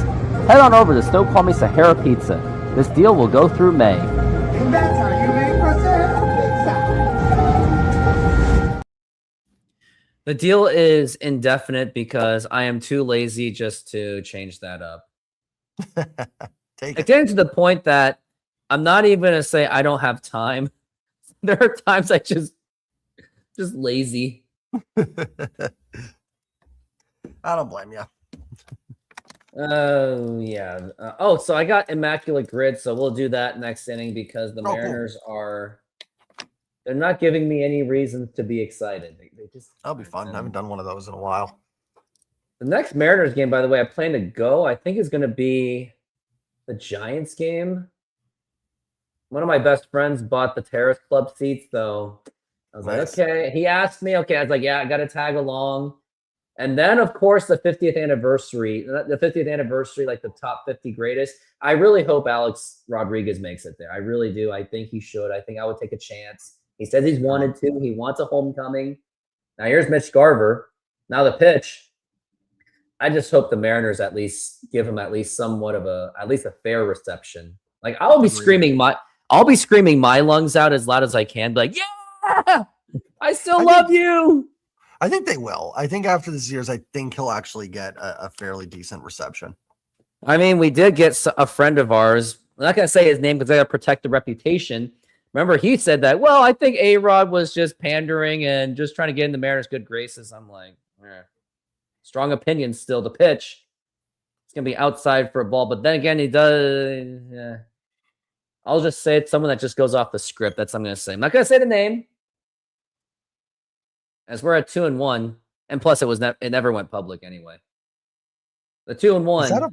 Was that a player? I remember someone saying that. I don't remember who, though, to be honest. Let me text it to you. I do remember that. As we're at 2-2, just won't say it because yeah, you're fine. Reputation's a thing to protect. Now the pitch. Now here's going to be a ground ball. Is that going to be quick enough? That's right. Garver didn't even like. They just stopped. He just stopped. Like Muncy was probably like, "Oh, thank you." I think he could have. At least he would have been out, but at least make it like. At least make it inspiring. Right. Like, yeah, sure, you get the out, but at least you're showing the hustle. Now the pitch, that's going to be a strike. And again, like, I think this is where are the coaches? Where's Dan Wilson? Like, they should be like, hey, you need to, like, push it. Like, a lot of people, especially the analytics people, as we're at 0-1 for Cole Young. Now the pitch. Now here's going to be a ground ball. Oh, the diving stop, and he's not going to, no play. And that's going to be more like, it could be an error infield base hit. It was kind of a tough hit. I think they'll go infield hit. No, but what the analytic geeks don't understand, they always assume that just because you have all the talent, all the good players, all the stats, they think that automatically translates to a good winning baseball team. But you still need that manager to hold it down, makes the good lineup decisions, makes good bullpen decisions. Without that, talent doesn't matter. Now here is Leo Rivas. Now the pitch. And that's going to be inside for a ball. But yeah, going back to A-Rod, I do want him to get that homecoming, but I do think that maybe like the younger generations, maybe they'll be more appreciative of him because they just have to look at his numbers and they go, wow, he was amazing compared to what we have as we're at 1-1. Like, no matter what people think about him, he was still a significant part of Mariners history. Like, if you don't have A-Rod on that team, maybe the Mariners, they make the playoffs like maybe by half the time. Yeah. Not saying that he would have been the reason, but I mean, it was a huge part of that 2000 Mariners run that is long forgotten. The 1-1. And now here's going to be a ball now throw to second, and Cole Young is absolutely nailed. I'm talking like he was nailed by a mile. And that's going to be 2 outs. I mean, Cole Young, I looked at his minor league. I looked at his minor league numbers, and they weren't very convincing enough for him to be one of the guys to be stealing bases. Like, so I just don't like Rivas got a 2-1 count. Like, I just don't. Well, now the inning's over. Now the inning's over. So you got a runner at first. You got a pitcher not throwing strikes, and instead of like doing something here, turning the lineup over after Rivas, now it's inning over. Great, nice job, guys. Yeah, it's great. Like, we're actually trying really hard to be very positive about this. That's how. Please don't make this a long season. I know it's April, but the thing is, they're setting the tone right now. Can you make a And the thing is, they're going to be like, maybe some people be like, oh, well, Houston, they made a comeback before. It's like, yeah, because they have the talent and the personnel and the coaching. And Cole Young, here's a stolen base. In 24 in Arkansas, he stole 11 bases, but caught 11 times. So he's also very volatile on the stolen bases. Not good. But then all of a sudden, in 25, he just stopped stealing bases all of a sudden. Yeah, it's just, I mean, I guess you could say like, hey, trying to get 90 feet with Rivas up there, and maybe someone lucks into a base hit, but it's just like, it's then the inning's over. I mean, then it's stolen base pop up and we're done. Instead of maybe at least making Lopez throw 10 more pitches there, and just frustrating. Here's my thing too. Like, It's so frustrating that I forgot that we were supposed to do the immaculate game, but the Mariners are just making it so difficult. They've been so immaculate that we forgot to do it. Like, you know what? Maybe those Mariners fan loyalty policemen or women, I don't even think they're around either. They don't even want to say anything either. They only show up when it's playoff time, and they're like, and then when they're losing and I'm being negative, they're like, hey, you need to believe in your team. I'm like, okay, where were you in like on April 21st, 2025? Where were you then to call me out on it? It was easy to do it in the playoffs, but now we're a regular season where everything's kind of bleak and just very hopeless. Yeah, and listen, I still believe, but it's just been a frustrating 25 games. You know, that's ground ball to second base, sort of first in time. Yeah, they have every right to be frustrated. Like, there's no, I mean, this is the purpose of this channel, right? Where if you are really mad about the Mariners, throw it in the comments. Even if you're mad about your personal life, throw it in there. Well, if they lose this, they're right back to the 4-9. You know, they're right back to where they were. And then that was right before they swept Houston, and it looked like, you know, maybe some momentum. Now here is Geloff, and that is going to be a strike. Kevin Kirby says, I think it's funny people say Colt Emerson ain't ready. Rivas ain't ready either, and they play the same position. Well, I don't know about readiness. I think it's just that Rivas is just not playing in the position he should be playing, which is being a full-time player, because last season when he was a part-time player, let's not forget that he did make one of the biggest hits in Mariners playoff history with tying that ball game. I think it was in the 7th inning against the Tigers, game 5. So let's not forget about that. The 0-2. I think people just need to accept that he was just, it would have been a long shot for him to develop into a full-time guy. So that's right where I'm seeing it. Now, Colt Emerson, it depends who you talk to, but I think the Mariners have got to do it eventually. The 1-2 up high for a ball, 2-2, because right now all they've got is Will Wilson. And who is he? Like, who? He was a former first-round pick. Like, I heard he was the one. He was drafted over Emerson Hancock. Oh, that's going to be way outside. Yeah, Will Wilson was. Looks like he was one of the top prospects in the 2019 draft by the Los Angeles Angels. And he's just been bouncing and bouncing and bouncing. Then he signed a minor league contract with an invitation to spring training. And now the 3-2. Now here's going to be a line drive, and that's going to drop in for a base hit. And that's going to be man on first base.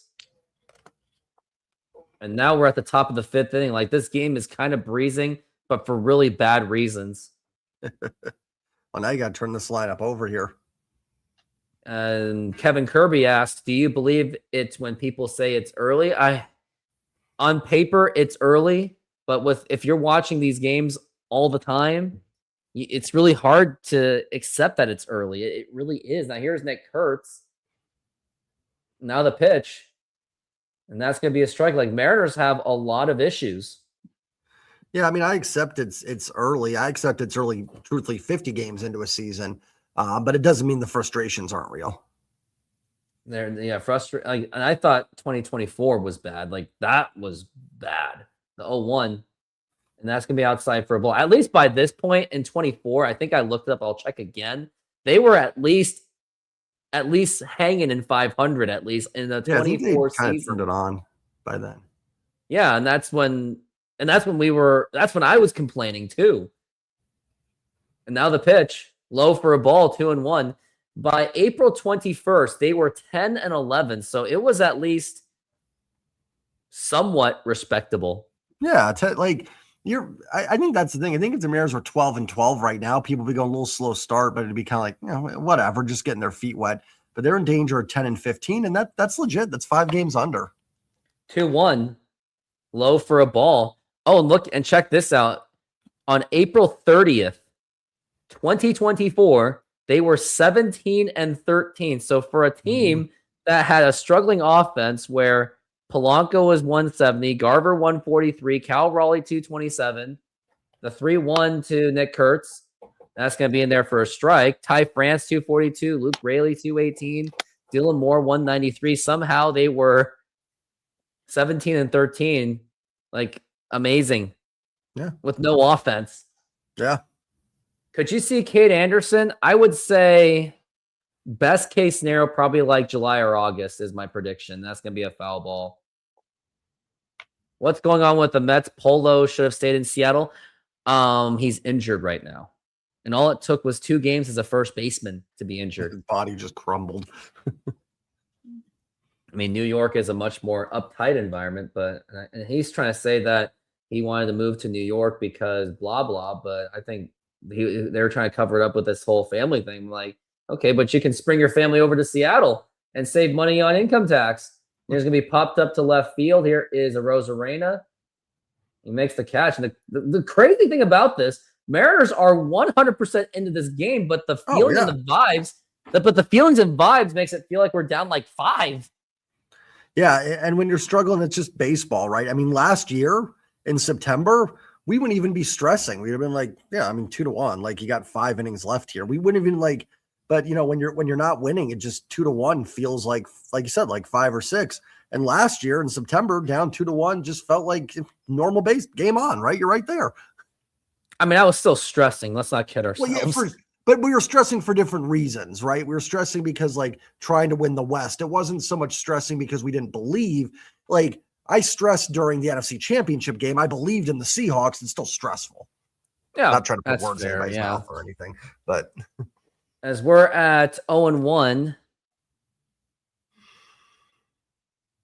and the throwback to first, and that's gonna be not in time. In the 2025 season, up until the point of June 22nd, let's just say, they were 12-11 with a loss to Boston. And then they won 2 out of 3 against Boston to put them at 14-11, finished the month at 18-12. And that was very respectable start. Was that last year? That was. They were in Boston this time last year? Was that the Boston series? Oh, wow. I thought that was later for some reason, but that makes sense. Yeah, but in the Mariners, really, I actually think that Toronto and that Boston series was what set the tone. Because those were supposed to be gimmies for the Blue Jays and the Red Sox, usually the pitch.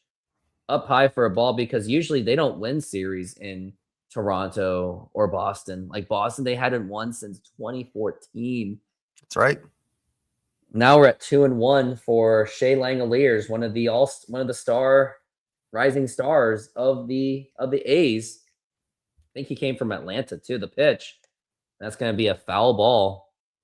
I think he was in the Chapman did, or Olsen and Sean Murphy deal.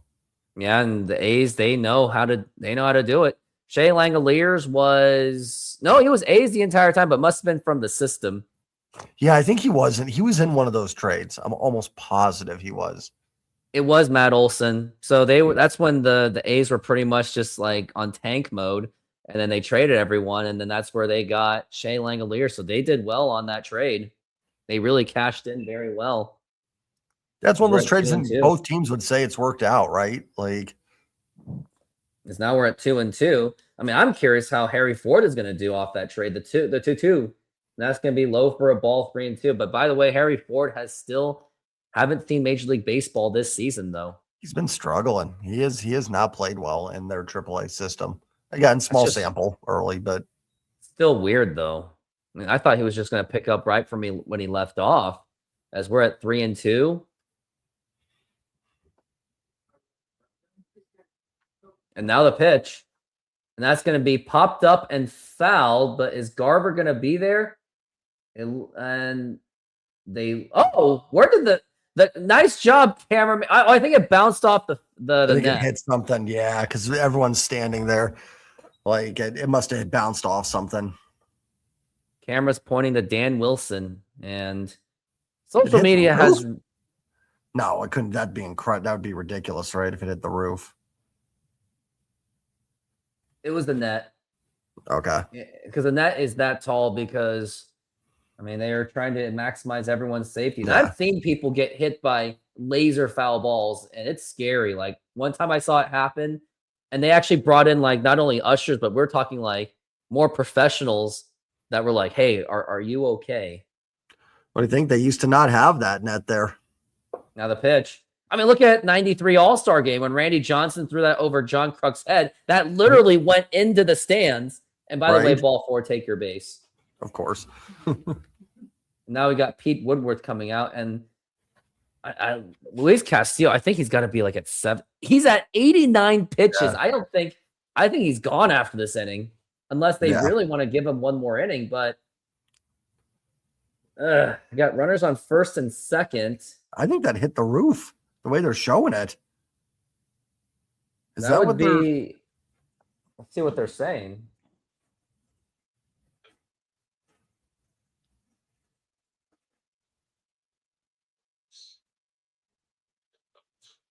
Oh yeah, bullpen's getting busy. We've got Wilcox and Bizzardo in the bullpen. Yeah, this might be. This It's definitely his last inning. It might be on his last couple batters. It's funny though, because usually Castillo does get more. Oh, they got Ryan Healy and Roland Smith are on the booth. I mean, Double Ryans. hey, I know I'm using Angie as a punchline, but when you got Ryan Healy and the hyphen, I'm sorry, but there's not really room for her.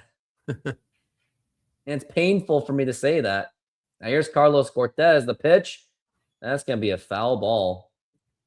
I mean, I did like take a look at some clips of Mariners games when Angie was talking, and when Angie was talking, Aaron Goldsmith didn't even say anything. He goes, "Here's the next pitch." Like she was like saying something, she was just going on, and Aaron Goldsmith didn't even acknowledge. Right. Now the 0-1. And don't get me wrong, does great at the desk, but I mean, colors, I'll just say, is not for everyone. I mean, look at me. I declare myself that even play-by-play on a professional level is definitely not for me, but on a casual YouTube level like this, oh yeah, 100%. The 1-1. It's tough. It is tough. It's going to be 2-1. It is probably one of the tougher jobs. I heard there was a study that being a sports broadcaster was actually one of the most stressful jobs to take. I can believe that. Like so stressful, you'd rather just be color, and that is still very stressful. We're at 2-1. And now the pitch. Swing and a miss, strike 2. Kevin Kirby says, at least Angie's better than Dave Sims. Dave Sims was terrible. Couldn't read a fly ball. Neither could I. But I guess at the same time, he has the visual of the stadium. But me, I got all I got is the TV, the pitch. It's tougher. It's a lot Inside tougher. for the ball. Yeah, No sound. no sound. Yeah. So we're at 3-2. Got Soderstrom on deck. I mean, this is a heavy. I wonder where's Brent Rooker though. I don't see He's him. hurt. He's hurt. Oh, good thing I didn't draft him. 3-2. And now here's going to be a line drive, and that is going to be caught by Arozarena. Fortunate Makes there. the catch, and they get out of a jam. And let's go into Immaculate quick. Is this me or you doing this one? You can go first because you have. Okay, pick the number Just that- 15 that or one's fine. 14. 15's fine. All right, what do we got? Oh my gosh. Now Willie Mo Pena, Nationals, Red Sox. He was on the Mariners too. Yeah, he was. Was it like what year was it? I think it was Willie WLLY. Yeah.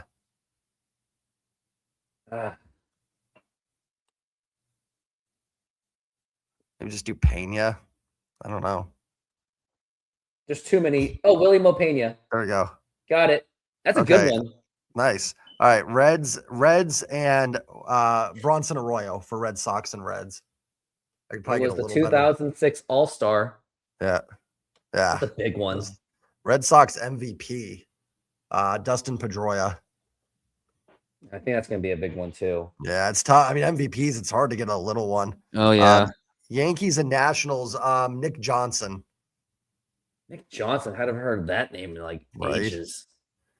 Reds and Yankees, Miguel Andujar. Andujar.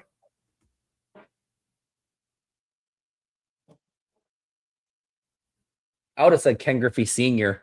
Oh, that'd be a good one. Yankees MVP, Yogi Berra. Did he win an MVP? Or was he World Series? Just You would think. Yeah, he did it. okay. 30 plus stolen base season. Christian Guzman. Guzman. That has to be like 2005 OG. Nope. He didn't have 30 stolen bases. They had a couple really fast guys, Nationals. What else was there? 30 stolen bases, Reds, Deion Sanders for the Reds. Deion Sanders. Oh, yeah, he has to. And then MVP, 30 stolen bases, Ichiro. 2001. 5%. You did pretty well. 162. Not bad. Now, here's mine, which we'll do. Oh, I think I got an easy one. Oh, no, here's a fly ball to deep left field. Oh, Ref Snyder. Not deep enough. Almost hit the warning shot. Oh, we're all reversed now. I'm on the left. It threw me off.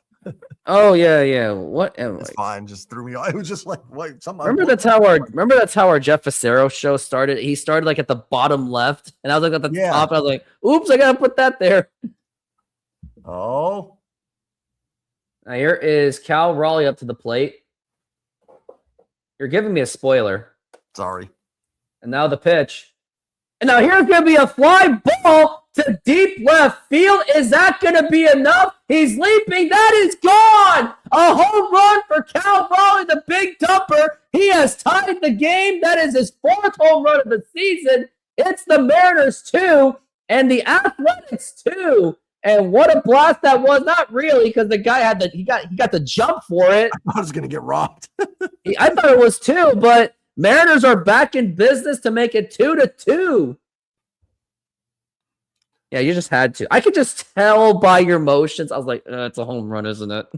I didn't realize I was that far ahead. I thought it was maybe like a split second, but I'm actually like legitimately. So I'll stay guarded. I've had people that would like scream, and I was like, wait, what's going on? I was like, oh, something happened, didn't it? Right. I sometimes will like hide the comments because sometimes they'll be far ahead. Not too much now in my member streams, but I used to do that because I get so many spoilers. Well, there's a YouTube short for me. I like that. Maybe we can get another one here from Julio. Oh, there's Bryce Miller. He's vibing it. Now we're at 1-1. Now the pitch. It's going to be up high for a ball. And also, you would think that even with lefties, it would be advantageous for guys like Julio and some others. Like, it doesn't have to be a death sentence just because a lefty is pitching the pitch. 100%. Now here's going to be a ground ball. You better rush that. And now he's going to throw to first, and that is going to be not in time. And that's what you would like to see from Julio. He actually did hustle that. Granted, it was tough to make that play, but Julio gets there. No, you're right. Like, this lineup actually should be good against lefties. Even like Rob Ruffsnyder historically has been good against lefties. Like, there should be some guys in this. Even Garver's been like decent against lefties. This lineup, you're right. It shouldn't be like a death sentence for them. Maybe they're just doing it just to hold on to Luke Raley, but also it's not like this is the only reason why the Mariners are like this. It's also their bullpen also has massive issues, like very massive issues. And I even think long term the starters should be in question because even the starters last season they weren't necessarily they're okay. Like, they were fine. They just weren't 24 standards. Agreed. 24, they were like, I'm not saying they were breaking records, but they were very consistent having like borderline no-hitter performances going into the 6th or 7th inning. And somehow they just blew it because of bad run support or putting in the wrong relief pitcher or putting him in at the wrong time. Now here's Naylor. Now the pitch way inside for a ball as we're still in the bottom of the 5th. Still 2-0.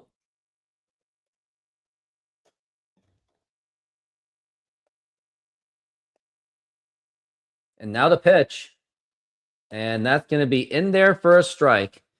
I'm going to say alert to all Mariners fans. I may not be there for the Chicago Mariners game because I am possibly going to a Special Olympics track meet to catch up with my basketball players that still compete in other sports.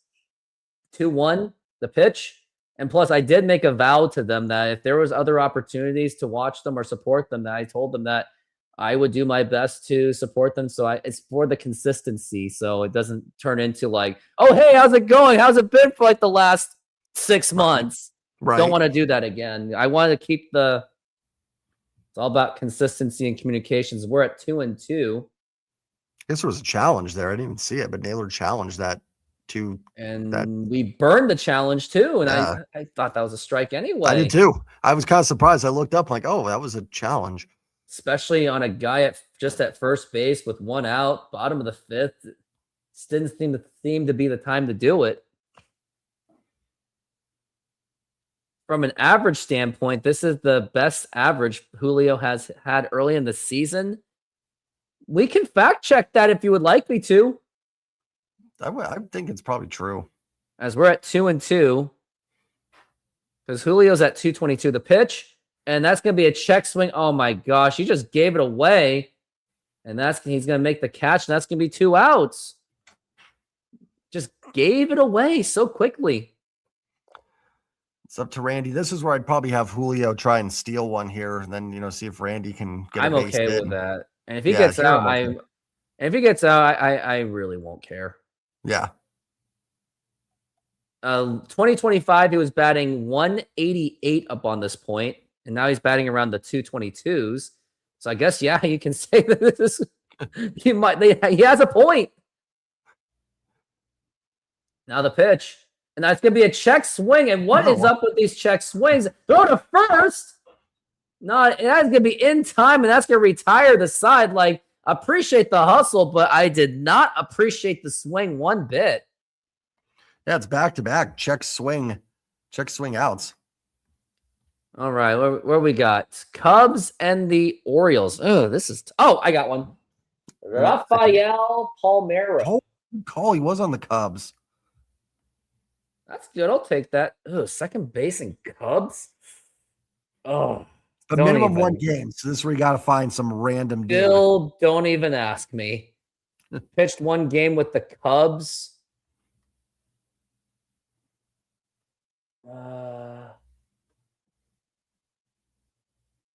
Got him. Look Whoa, at that number.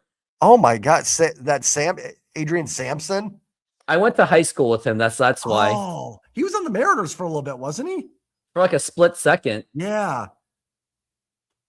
Let's do Melvin Mora. That's Good way call. more obscure. I thought of Cal Ripken at first. It's This tough. one, Sometimes you just want to get one in. Joey Cora. No one's gonna believe that. Pitched and Mike Hampton. I'm gonna try Mike Hampton. Nope. Oh, what? Really? Yeah, He had say- a 10 home run season. I'm just gonna say Babe Ruth. 18%. I'll take it. Pitched 1 game. Oh, Bob Wells. No. Oh, please don't tell me the commercial's over. You're good. You're good. You're good. You're good. Keep going. You got 2 guesses. Get them in. Luis Rivas? Yeah. I don't care. They're probably just going to give up a run anyway. Okay. And Twins in Baltimore. That's tough. I've got one that's, Oh. I don't know. Yep. Oh, I beat you by just 20. Oh, you did. What'd you go with Literally- for Twins in Baltimore? I went with no one. Oh, what'd you end up doing? Because I got one wrong. Oh, what was your last guess? I didn't see what the last pick you made was for something. What was that? It it was was a good one. Alfonso Soriano for second for base for the Oh, Cubs. okay. 'Cause I The thought one of could think Yankees. Twins Orioles. I was thinking Nelson Cruz. I think actually. They said that Alfonso Soriano was one of the worst second basemen in history. Now I want to look up his numbers and see how many runs he gave up.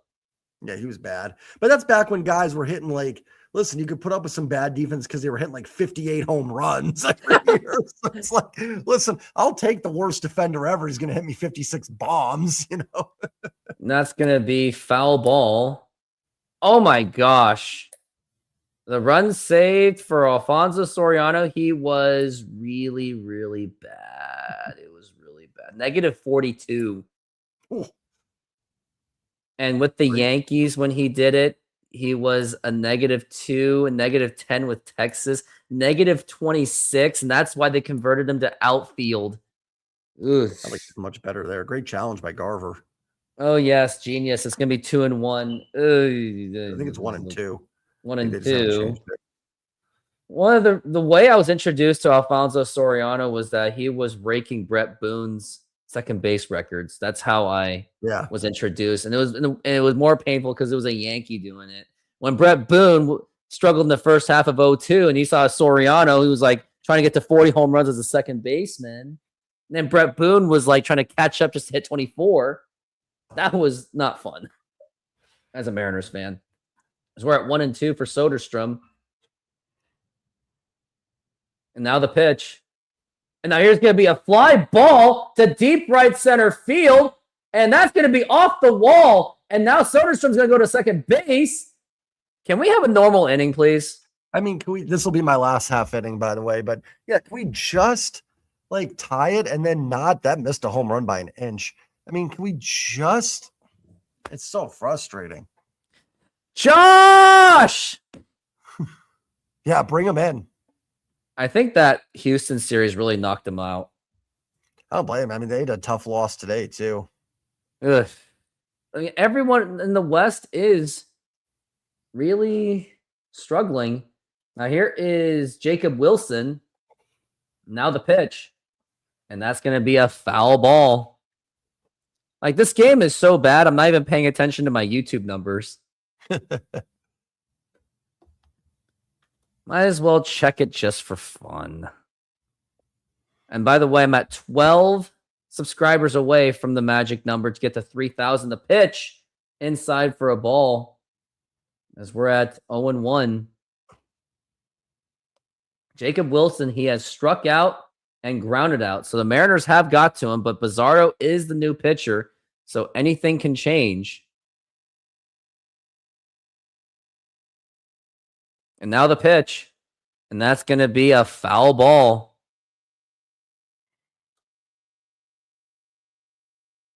Now I'm looking at Julio from his 2023 numbers. 2023 was actually his best start in April. He was already like a 261 hitter. Now we're at 1-2. Now the pitch. Now here's going to be a ground ball, and that's going to get right through for a base hit, and that's going to score in Soderstrom. And now the A's take the lead to make it 3-2. It got right through Rivas on a diving effort. But now the A's have just taken the lead on I think that was a double by Jacob Wilson. And that went right through him. Went right by the hair. This just feels like not allowed to win. I mean, it just nothing goes right. Yeah. It's so bad that Mariners fans are not willing to jump on just to vent. Now here's Jeff McNeil. Great. He's 2 for 2. Oh, he's a 341 hitter at T-Mobile Park. Maybe the Mariners should have picked him up. He was available. Oh, but the A's are picking him up. See, that's where they're doing ABS challenge because why not? Okay, cool. I really don't care. This is depressing. Because we're at 0-1. Look at Dan Wilson. I mean, what is he doing? 0-1 for McNeil, who, by the way, hit that home run. Now the pitch. And that is going to be a strike. And, yep, a challenge, and rightfully so, by Jeff McNeil. I think this one's going to get overturned.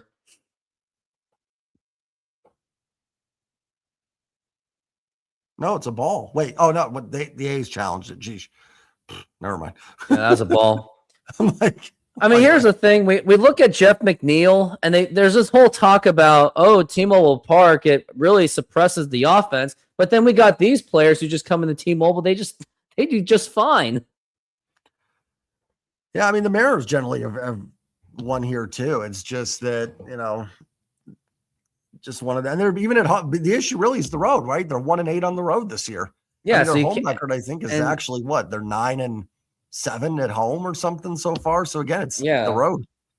but now they're on the verge of losing a series at home. I mean, when they lost to the Yankees, I think most of us accepted that because it's the Yeah. Yankees. They're a really good team. But when we're losing to division rivals, that's where you say it's wasted. Now it's going to be foul ball. I'm looking up the number splits for the offense. Like at home games, how are the Mariners? They're actually third in home runs for the Mariners. So yeah, ballpark suppression my butt. And average, they're 15th. Wow. And then when you go away, they're the worst team on the road. And in terms of home runs, they are the worst offensive team. So can we put this T-Mobile argument to bed now? Yeah, and even last year, I mean, their struggles were road related. People only say T-Mobile Park because they just want to come up with excuses. And there was nothing to talk about last year in the offseason, so they just had to bring up T-Mobile Park. Another 1-2. Now here's going to be a ground ball foul. You know what? T-Mobile Park blaming T-Mobile Park is a really bad excuse. That's all I'm going to say. As we're at 1-2. And you know what? When I played in a ballpark where it was easier to hit home runs, I was popping up more because I was trying to hit more home runs. As we're at 1-2 for McNeil, who was 2 for 2. Now the pitch, and that's going to be a foul ball. And by the way, the worst part of this inning is there's still not even any outs. Yeah. Feels like it's been 20 minutes. It's hard to watch a team that is so good, but they're making it really complicated. Yes, that is true. Yeah. They're a talented team, but they're literally doing anything to not to win. The pitch, foul ball again. And look at that, 15 pitches for Bizzardo. He is definitely not getting another inning after this. Nah, probably shouldn't. No, I think that's also lame. I no. I don't like, but they really haven't traveled much this year, right? They've gone to San Diego, Los Angeles, and Texas. So no, that's not the problem. The pitch. Over the course of 162, I think it can be. Listen, I don't think the MLB does them a lot of favors on some road trips. I think the schedule makers have done some kind of BS, but I don't think it's been the issue so far. If they had gone to like New York, back home, then out to Boston, and that's where their losses were coming from, I would maybe say that's a factor, but that hasn't been the case. Yeah, and then, man, so we're at 1-2, and this inning's not ending anytime soon. Like, it's getting to the point I'm like, just take the bat away from McNeil. I think they should have. Now, here's going to be a fly ball, center field, never mind. He makes the catch, but is he tagging? Nope. Jacob Wilson is staying. Yeah, they're just not playing good. Like, no excuses. Like, no T-Mobile Park. I know I said that because I was definitely in the high, that I was happy that I was in 90-degree weather after being in 40-degree crap weather in Seattle. So, of course, I would say things out of my butt, especially when I'm in a good mood. I'm on vacation. That whole Sonics news exploded. So what negative things was I going to say that day? San Diego series was BS. Padres had day off.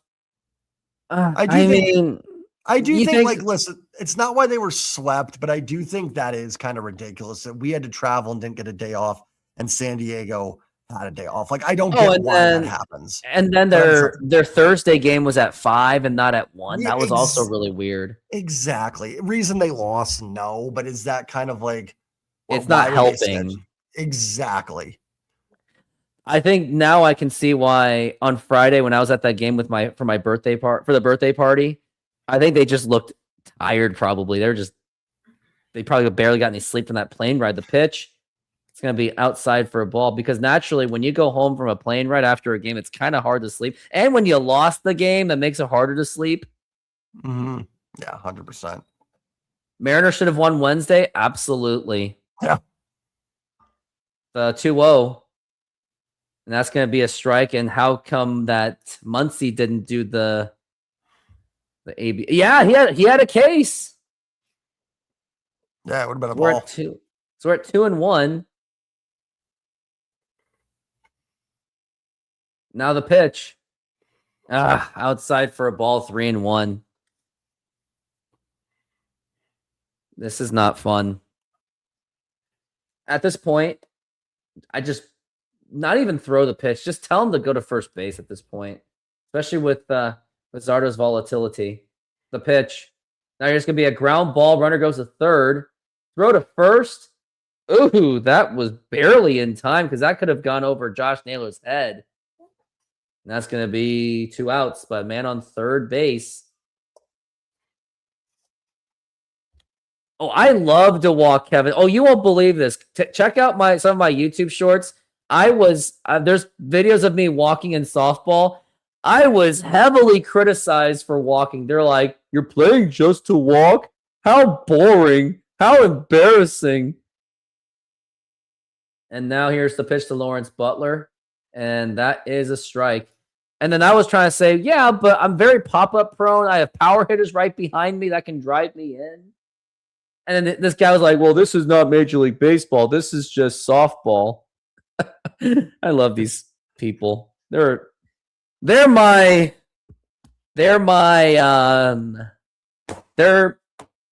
best engagers. Now we got Wilcox still in the bullpen. He is probably going to be the 7th inning guy. Then what? You're going to have Matt Brash 8th inning maybe? And then, this is not good. Mariners bullpen's going to do nothing tomorrow. 0-2. Inside for a ball. But the only good news out of this after this is Mariners finally have a day off on Thursday, and they need that day off. How did they have that many games consecutively? Yeah, that's a little tough. That's a tough schedule start. Swing and a miss. Strike 3. That's going to retire the side. Well, that is it for you, Jay Trident. Thank you for starting the show. That really was very welcome. Very welcome. My pleasure. Thanks for having me as always. I got to ask, every game we've done, have we had one that we've done where it's been like just the Mariners win? Like, I feel like every time I leave, they're behind. They've won a couple, but I swear, like, we just don't come on and have like a seamless, like 6-0 win. So hopefully they come back. Shout out to everybody in the chat and have a good one, my friend. Josh! Bring him in. All right. Well, there he goes. And I could use a break right now. So enjoy some of my softball highlights. Watch this one. My Brett Boone play.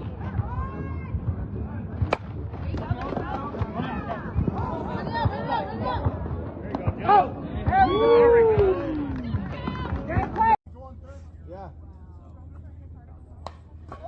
Nice job.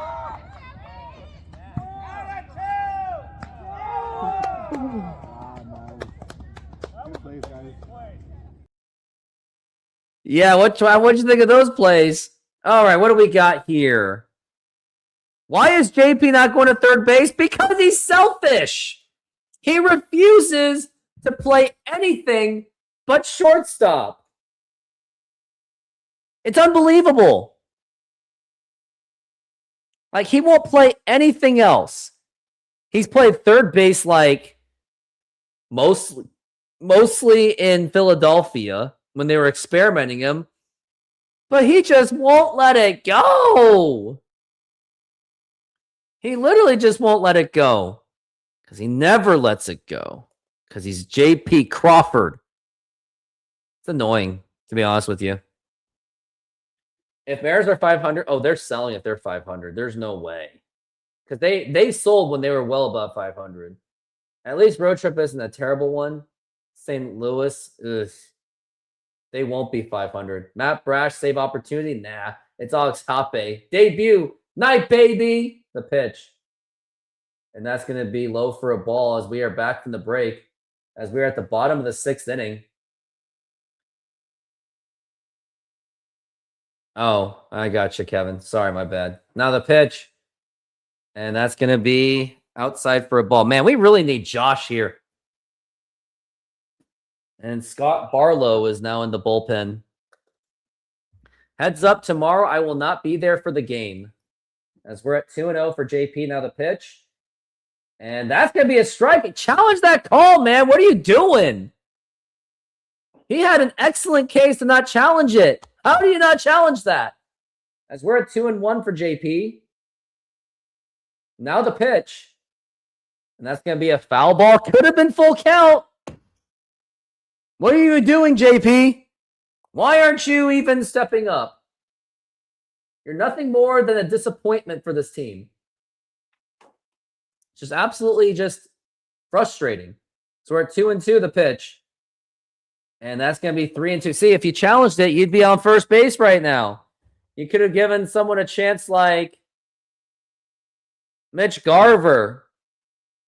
Mitch Garver. Now we're at 3-2. And a foul ball again. How does JP Crawford not even challenge that? It's just unbelievable. The potential of embarrassment of missing an ABS has gotten to players' heads. It really has, hasn't it? As we're at 3-2.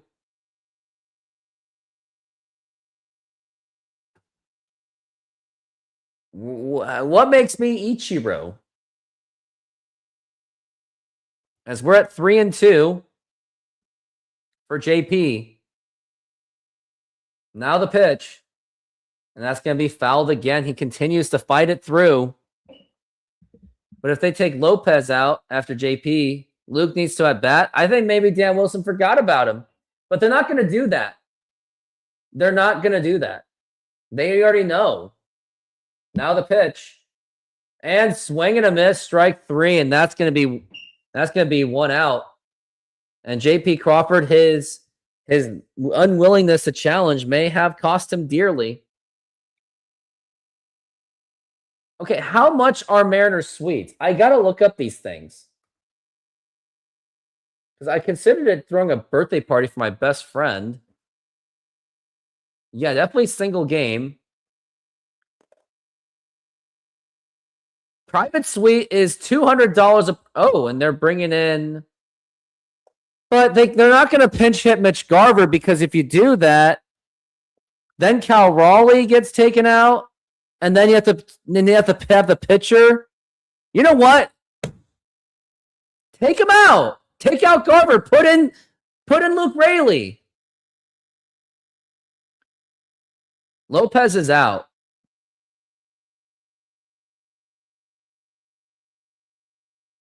I mean, how did he even do today?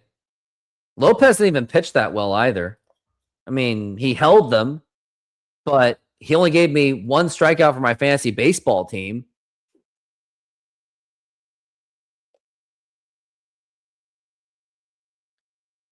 This is just an embarrassment.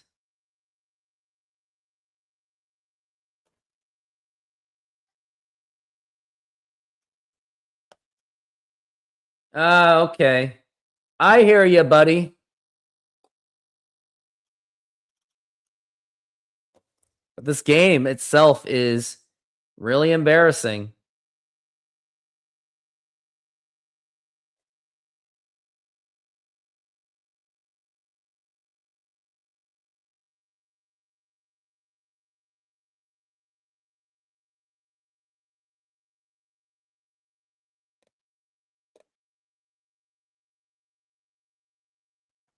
And we are back from the break.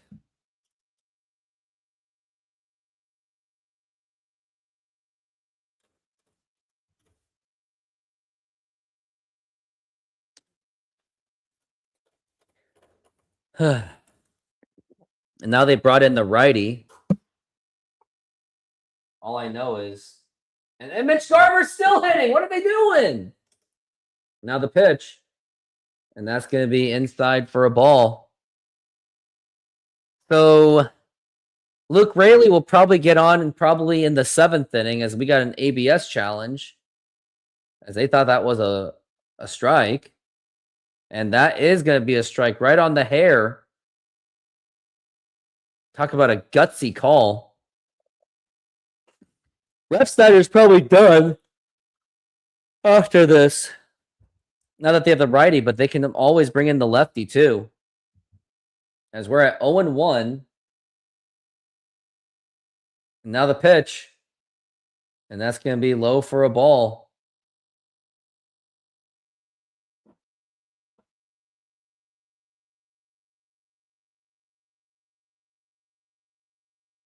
We're at 1-1. Now the pitch.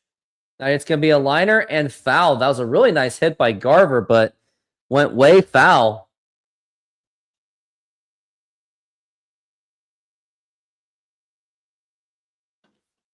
As now we're at 1-2.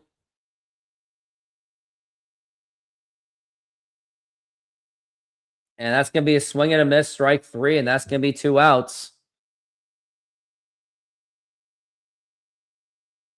Now we got Leo Rivas up to the plate, or Cole Young up to the plate.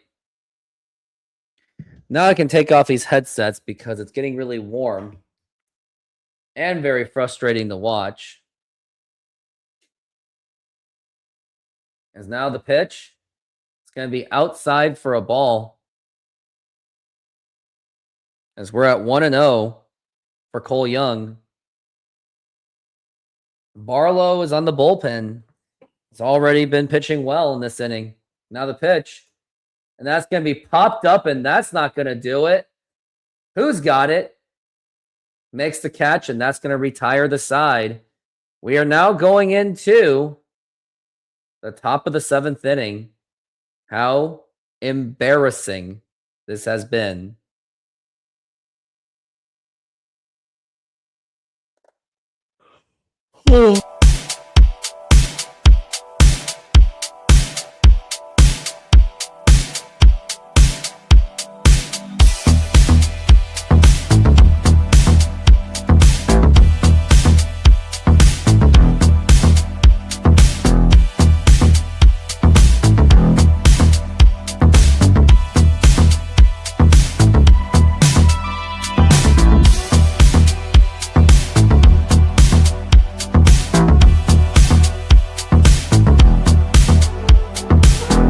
Try our delicious burgers today. Satisfy your cravings with our mouth-watering burgers. Double cheeseburger with classic double beef patties with melted cheese, lettuce, tomatoes, onion and house sauce, a fresh, flavorful delight. Double bacon cheeseburger, crispy bacon, fried onions, barbecue sauce, and double cheese. Double guacamole bacon burger, double cheese, crispy bacon, guacamole, lettuce, tomatoes, onions, and our special house sauce. Pair any burger with fries with an ice-cold drink for the perfect meal. Come down and taste the difference. You can only find these burgers at our Snoqualmie Mexican food truck. Oh, man. Just what a very uninspiring game this is. Makes me want to cry like a baby.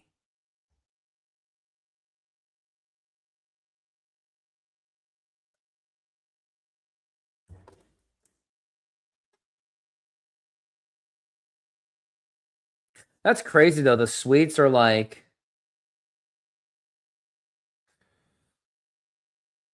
It's so much. And now we are back from the break. It's like $250. Sheesh.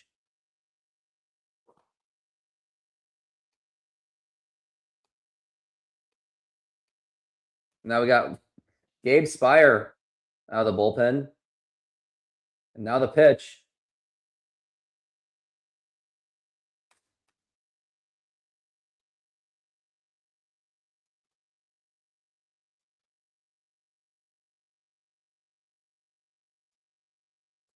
As we're at 0-1 the pitch. And that's going to be popped up. And who's got it? It's going to be Julio. And he makes the catch. I think we all are. And somehow it's going to get screwed up. Somehow, some way. I don't even know. I almost don't even want to know.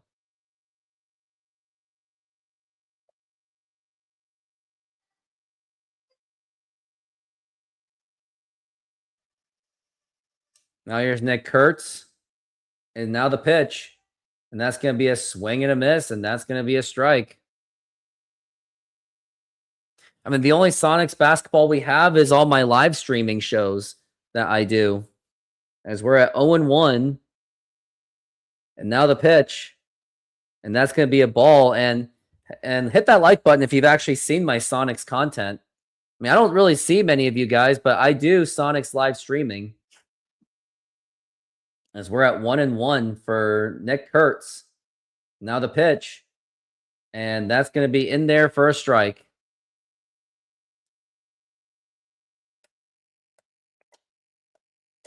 As now we're at 1-2.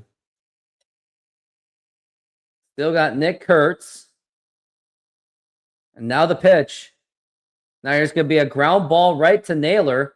Toss over the first, and that's going to be in time, and that's going to be 2 outs. And we are getting close to the 7th inning stretch.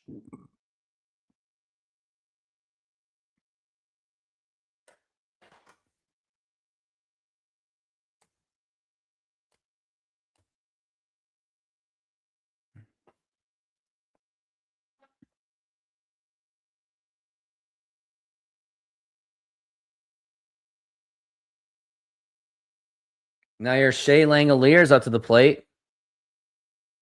Now the pitch. And that's going to be a fly ball to deep right center field. And that's going to be gone. That's going to be a home run for Shea Langoliers.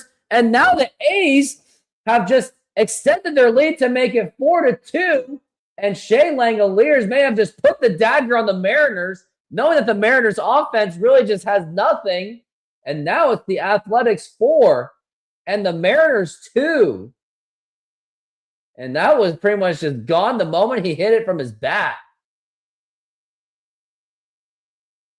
Oh my. It just gets worse.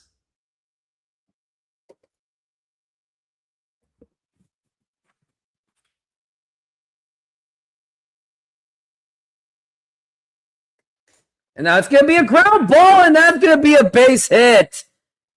And now he's going to go to second base. Now here's a throw to second. Nope. Cut off by Crawford, and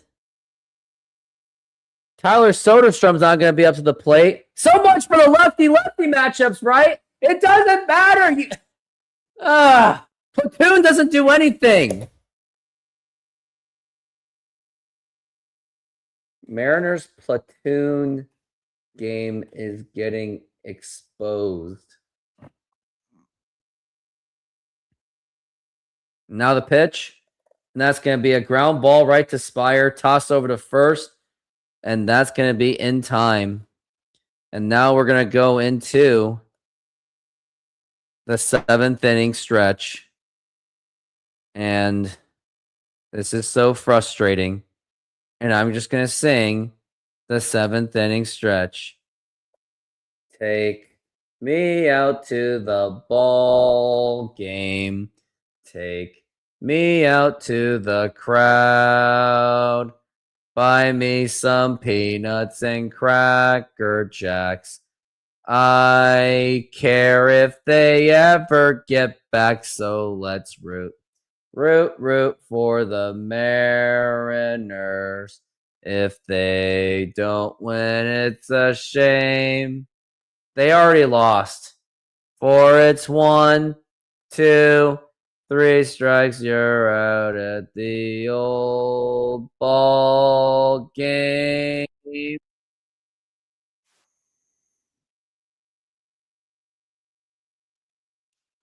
Hello. No, said we gotta go. Yeah. Louie. Oh, baby, said we gotta go. A fine little girl, she waiting for me. No, she's not. A chocolate ship across the sea. Sail on a ship all alone. We never think I'll make it home alone. I can't do this. And now we are back from the break.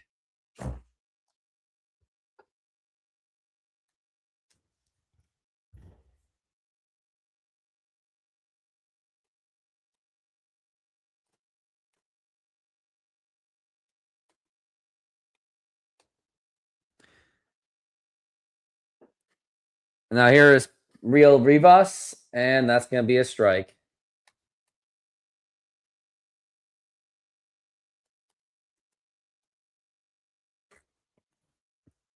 As now we're at 0-1. And now the pitch.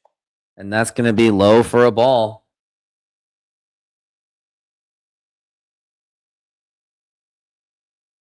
As we're at 1-1.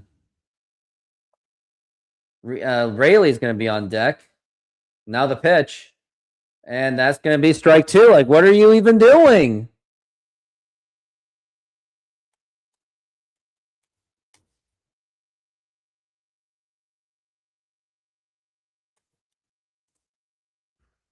As we're at 1-2 for Hogan Harris.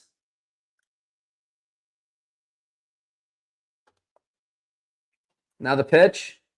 And that's going to be a ground ball foul.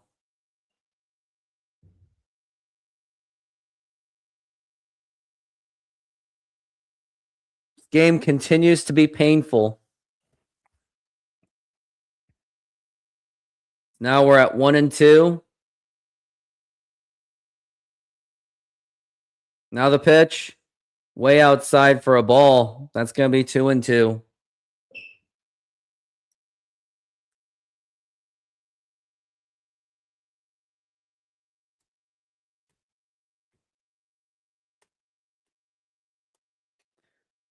Now it's 2-2. Now the pitch.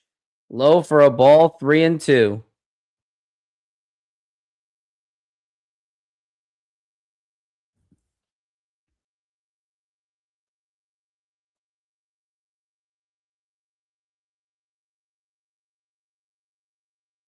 Now the pitch. Now it's going to be ground ball and goes to first. That's going to be in time. That's just depressing. Now we've got 1 out.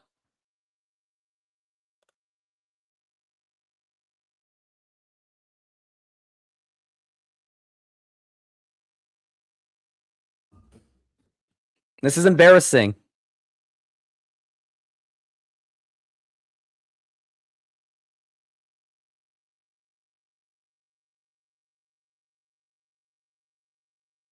And now we've got Luke Raley up to the plate.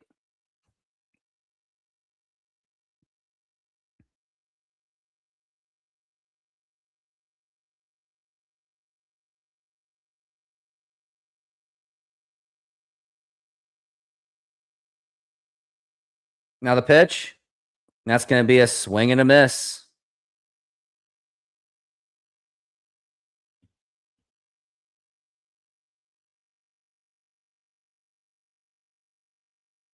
Now we're at 0-1. Now the pitch again. That's going to be a foul ball or even swing and miss. I don't even know. This is embarrassing.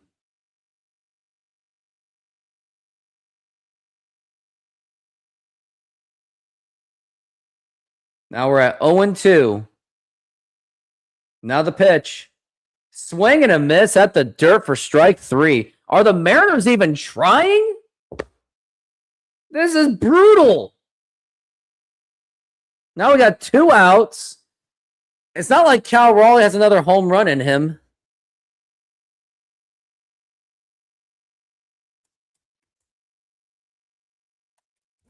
Cal Raleigh is 2 for 3, though, so he is having a good day. It's just he's going to have to hit another home run, especially with 2 outs. Just go for it.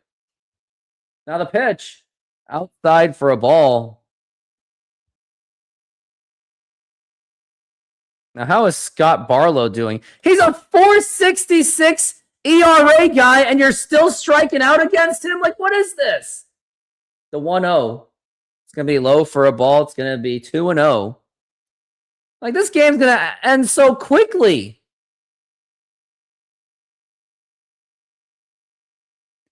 As now we're at 2-0. Now the pitch. Way up high for a ball.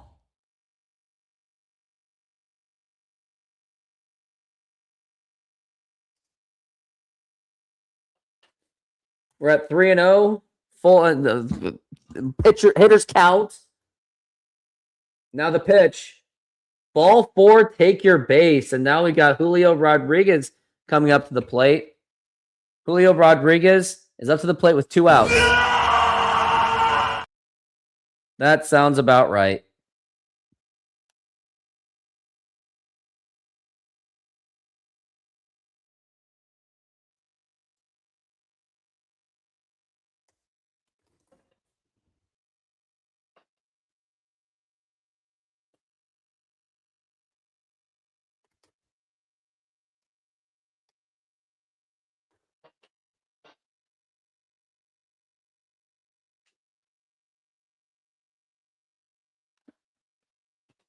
Oh my gosh.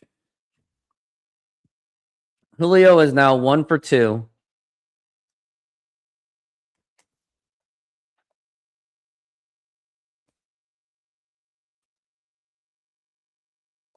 He's got to do something.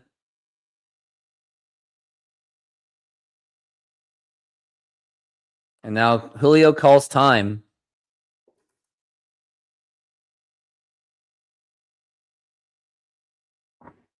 Oh man, I just let one out. Here's Julio. Now the pitch. It's going to be low for a ball. Oh, why do I even hope?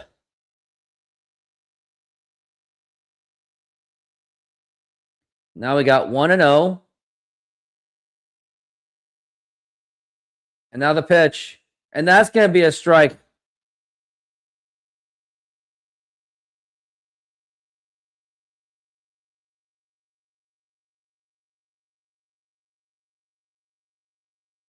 Now we're at 1-1. Now the pitch. Low for a ball. Surprised he didn't swing at that one. And that's going to be 2-1.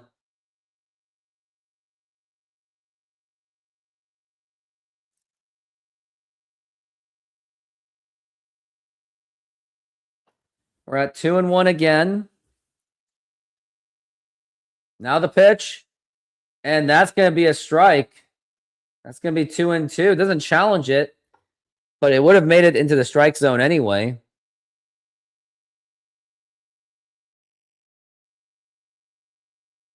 We're at 2-2. Now the pitch and low for a ball.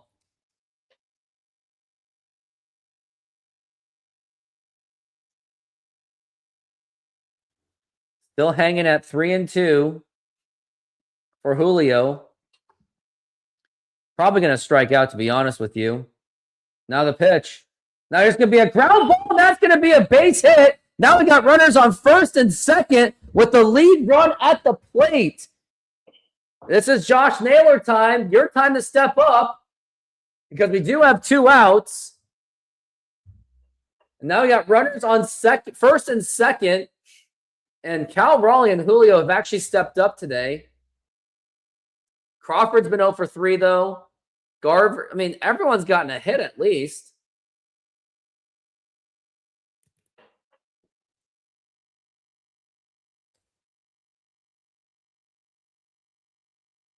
Wait, why is Julio out of the game? Are they taking Julio out? Or they're just giving him some kind of a break or something?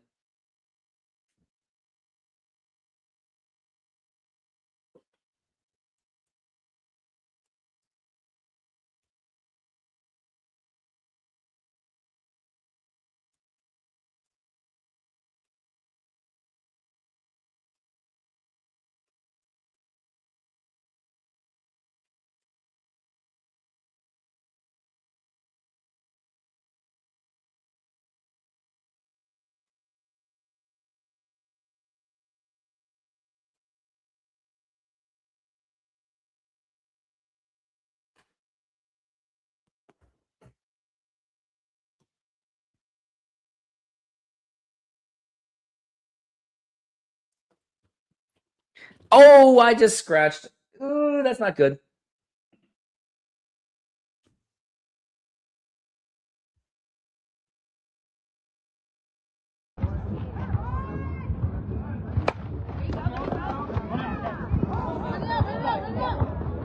Yeah.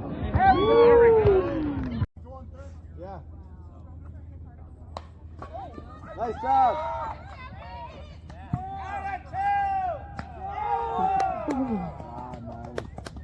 Good plays, guys.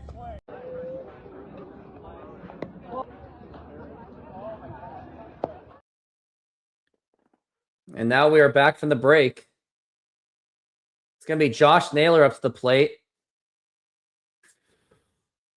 You would think that if Josh Naylor hits it into the corner anywhere, that can easily bring in Cal Raleigh and Julio home to tie the game. That is exactly what you would like ideally. And now the pitch, and that's going to be in there for a strike.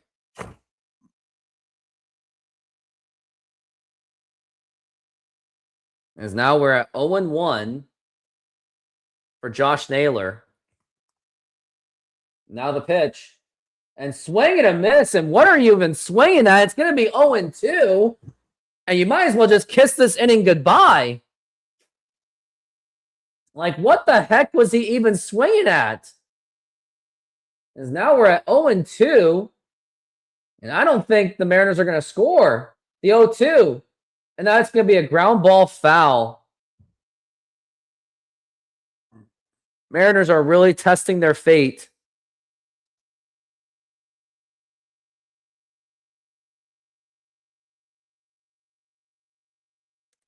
Because now we're at 0-2. And now the pitch. And inside for a ball. That's going to be 1-2.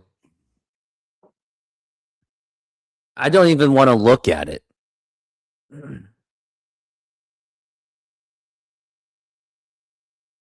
Now we're at 1-2. Now the pitch. Inside. That nearly hit him. And I wonder if that actually did hit him. I mean, I could use a Randy Arozarena going for a grand slam home run. I wonder if they're going to review it. Nope, that did not hit him at all.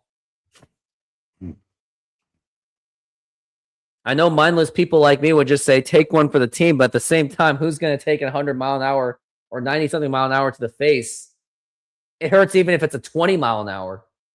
Let's not kid ourselves. Because now we're at 2-2. Now the pitch. Now here's going to be a ground... Oh, foul. That would have brought in all the runners in. Because now we're at 2-2.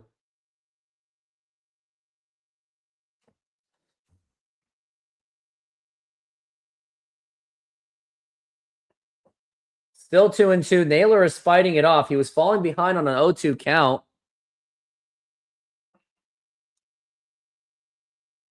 And now the pitch. Low for a ball. Ball 3. It's going to be a full count 3-2. If Naylor strikes out, I'm going to react it exactly how I reacted last year when Naylor struck out at the dirt. Now we're going to be at 3-2 for Naylor.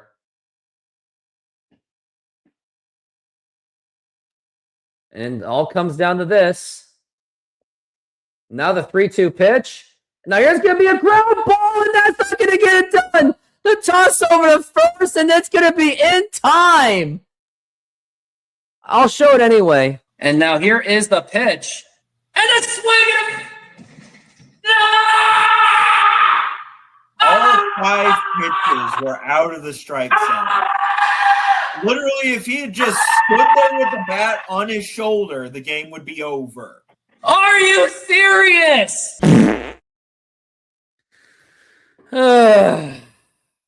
This game is absolutely no fun.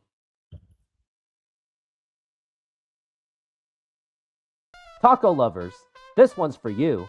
Come enjoy tacos auténticos at Snoqualmie Mexican food truck, packed with flavor, made with love, and always fresh. Try our carne asada, al pastor con piña, and more. Topped with cebolla, cilantro, y a squeeze of lime. Pair it with a cold drink and relax at our outdoor seating. Perfecto para disfrutar. Find us at the Snoqualmie Mexican food truck, open daily. Ven con hambre, sal fies.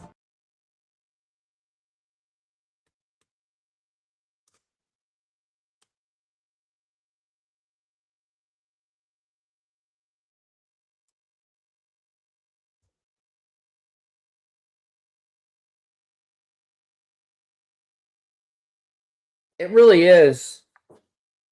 It can't be any more difficult, could it, to be a Mariners fan? Because it really hurts. It hurts so much. It's not fun. It's no fun when it's like this.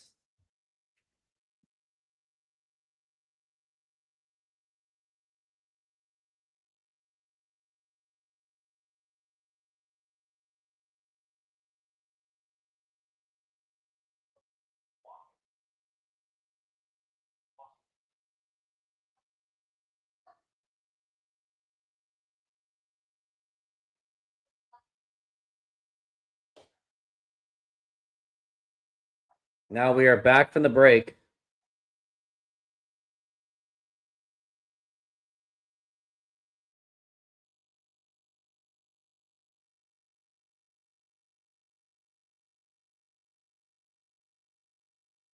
And that's going to be outside for a ball. This is Wilcox.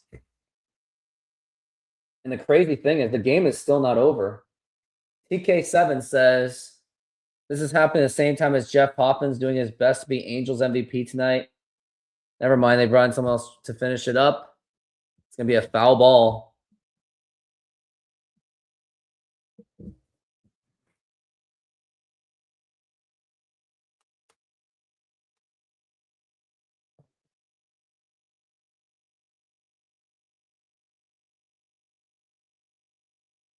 Now the pitch, that's going to be a ground ball foul.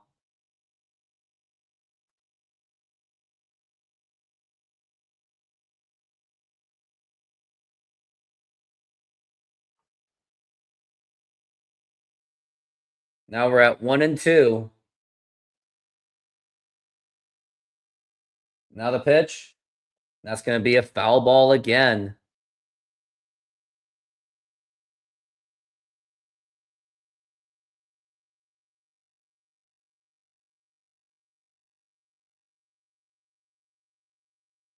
Still 1-2. Now the pitch. If they keep this up, they might miss the playoffs. I think they are going to miss the playoffs.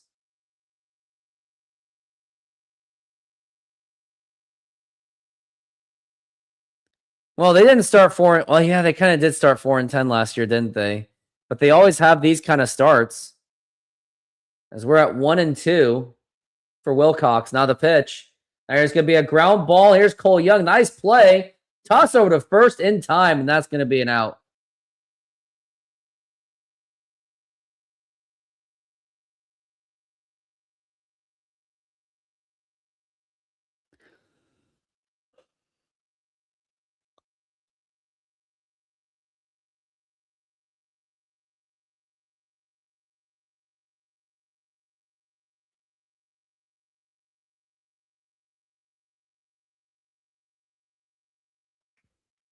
Now the pitch. That's going to be a line drive caught by Naylor, and that's going to be 2 outs.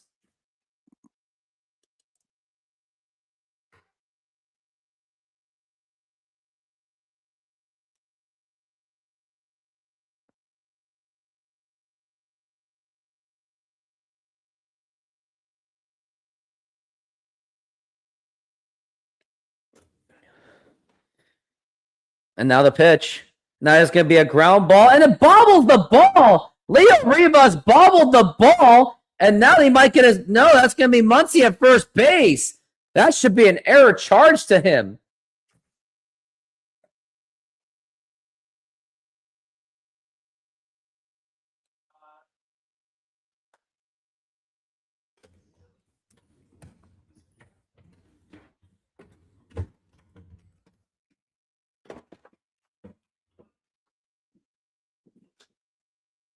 Now here's Lawrence Butler up to the plate.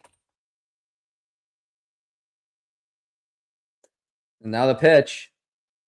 And that's going to be a ball. And Mitch Garver is going to challenge the call. Let's see if he gets the strike.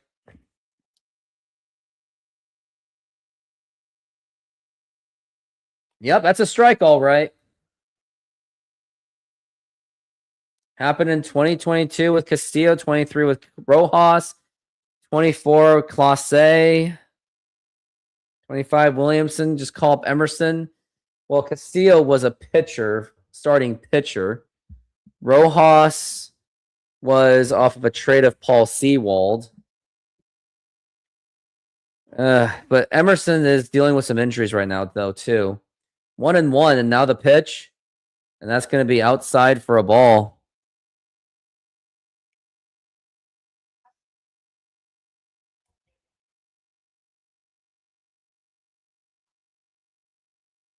Now we're at 2-1. Now the pitch. And that's going to be a foul ball. Yeah, and they call up Wilson, I know.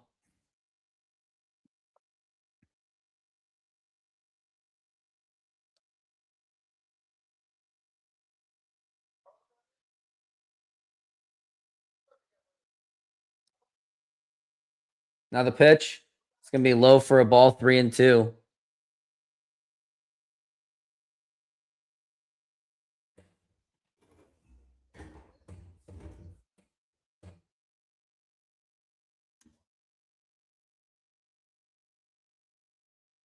Now we're at 3-2. The pitch and ball 4, take your base.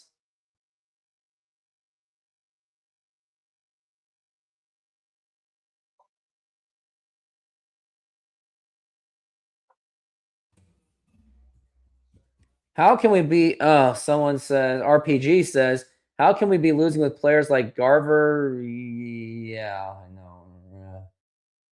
Yeah. And now we got Zach Geloff up to the plate. The crazy thing is the Mariners are still very much into it, but it's just so uninspiring. Now the pitch, and that's going to be a strike.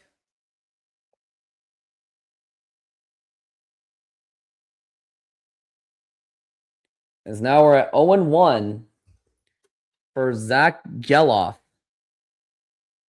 Now the pitch. That's going to be a foul ball. Really sick of games like this.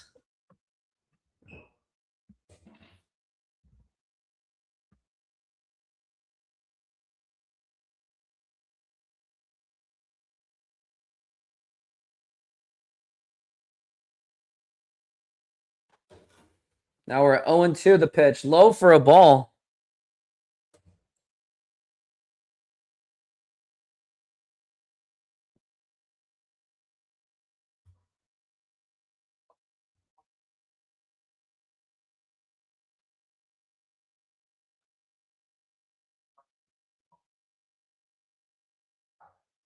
Another 1-2. Strike 3 called, and that is going to retire the side. But it looks like they're challenging it.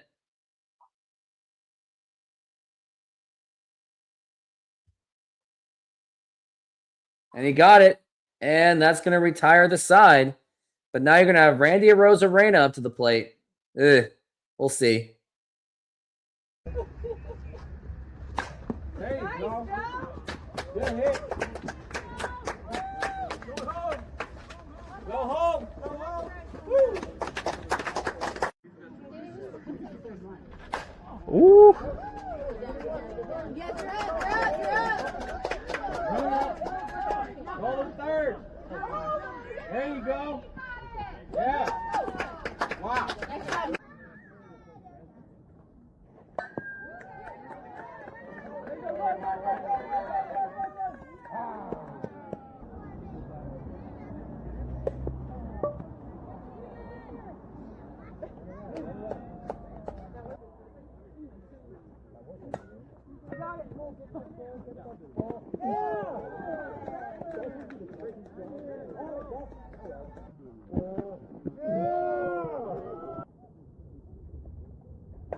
Oh yeah, go, go, go!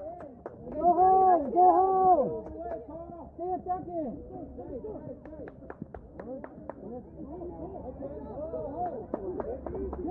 Yeah! Let's go! Yeah, let's go!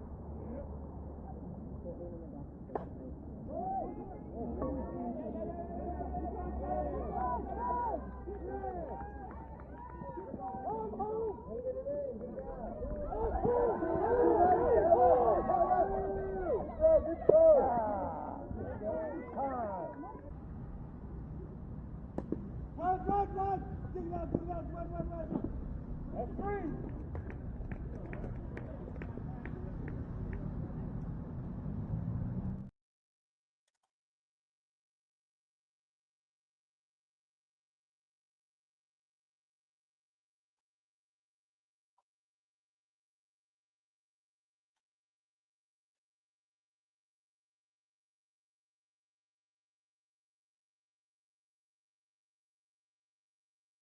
And now we are back from the break. Now here's Randy Arozarena up to the plate. And now the pitch. And that's going to be in there for a strike.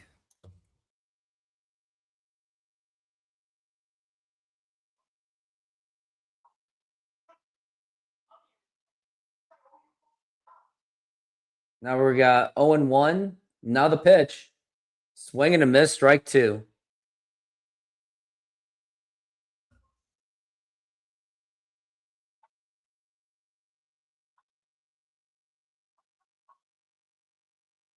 Now we're at 0-2.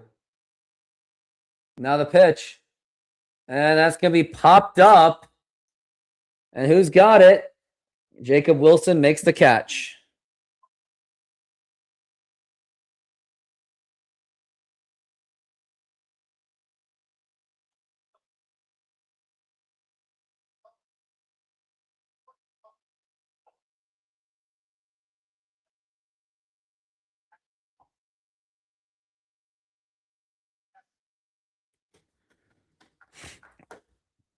Now here's J.P. Crawford up to the plate. Now the pitch. It's going to be a swing and a miss, strike 1.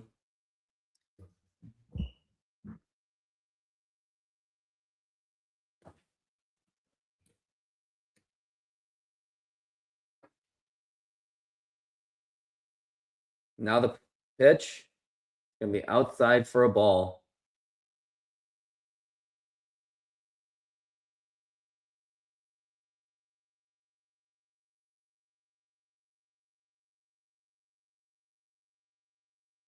Now the pitch.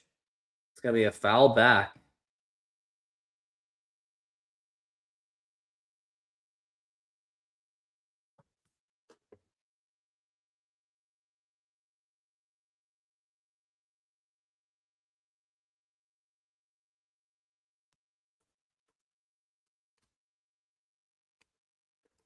It's going to be foul ball. Who's going to get it?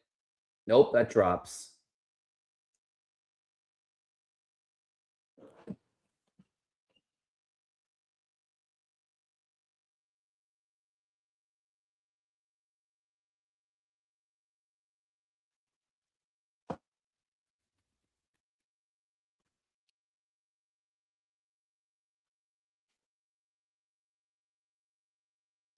We're at 1-2.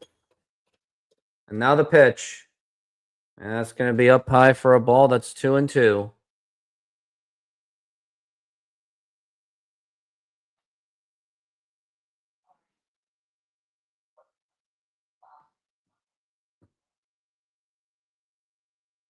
Now the pitch. It's going to be outside for a ball.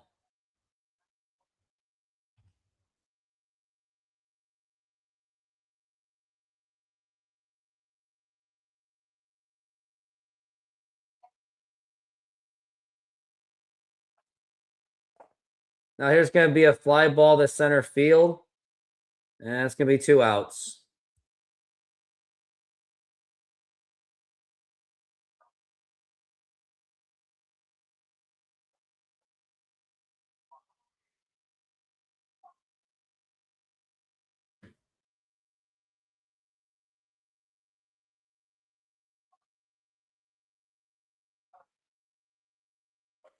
I am undecided at the moment. I'm thinking about it, but I'm not sure yet. Now here's Mitch Garver at the plate. Now here's going to be a fly ball to right center field, and that is going to be easily caught by Lawrence Butler, and that's going to retire the side. Now it gets to a point where they're all just apathetic. That's just where it's at. Like, it's really embarrassing to watch. SeatGeek is a mobile ticketing app for sporting events, concerts, and other events. They make the buying experience easier by the app ranking each ticket from 0 to 10 to see if you are getting a good deal, and you can see exactly where you are sitting. I regularly use that app, and I have had nothing but a fantastic experience with SeatGeek. Use my promo code RooftopSports to get $20 off of your first purchase. Link to the code, app, and website will be in the description, so take advantage, and thank you.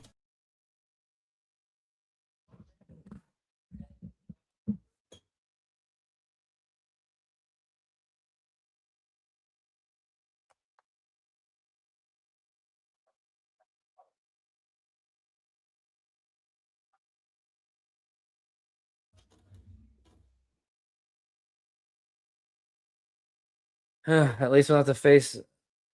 But it's not saying much. Oh, this game just wants to be bad. Oh, very uninspiring. Something.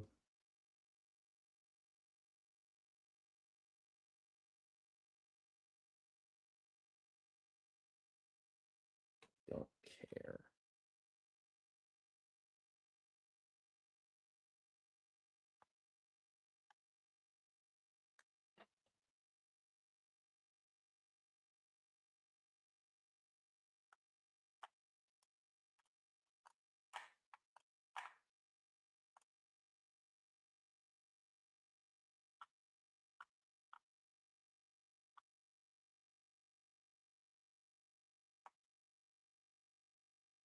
And we are back from the break.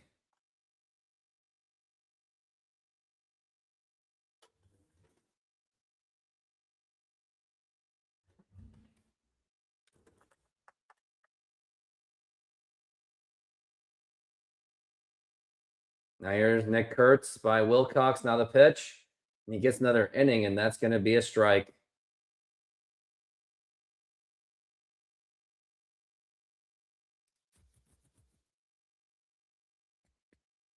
Now we're at 1-1. And the pitch. It's going to be popped up and fouled.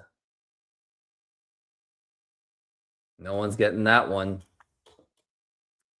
The Mariners suffered a 1-2-3 inning. It's going to be Cole Young, Leo Rivas, and Rob Refsnyder. Why don't you call up Will Wilson? Just see what happens at this point. Like, what do you got to lose? Now the pitch. And that's going to be 1-2. Will Wilson has only gotten... He's played in 34 Major League Baseball games in 2025. Now the pitch way outside for a ball. That's going to be 2-2. This game is very painful to watch. He's not doing much in Tacoma either. As we're at 2-2. Now the pitch. Now here's going to be a line drive, and that's going to drop in for a base hit. And now we got runner on first base with, by the way, nobody out. And I don't know how this inning is going to end. I just don't.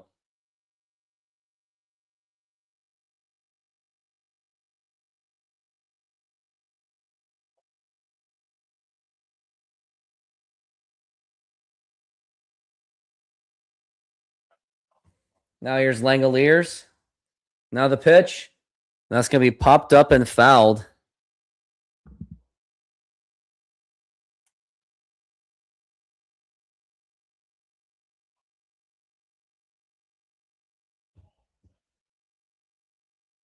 Now we got 0-1. Now the pitch. It's going to be up high for a ball.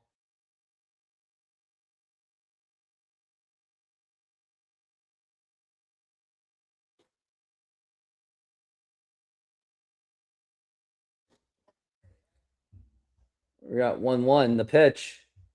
It's going to be blooper, and that's going to drop in for a base hit. And now it's going to be runners on first and second. Give me just a few moments because I'm very frustrated. Give me a moment.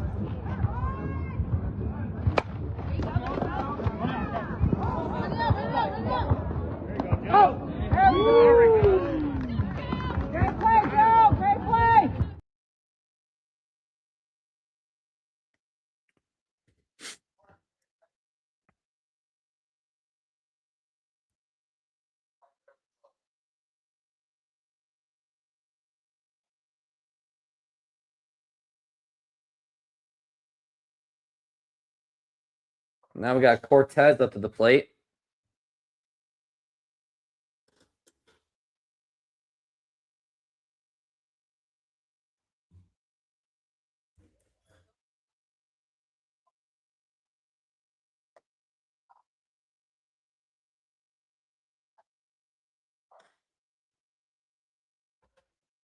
Now the pitch, that's going to be outside for a ball.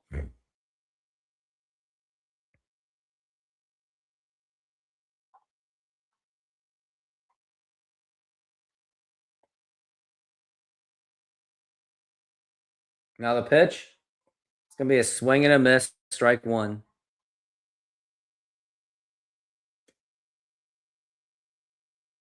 Mariners do stink. We're bad because of bad ownership and bad management. And players just don't care. We're at 1-1. Now the pitch. It's going to be a ground ball foul.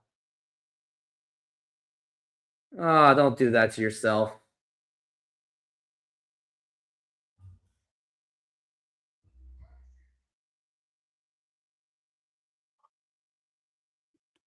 Now we're at 1-2. Now the pitch. Now it's going to be a ground ball foul.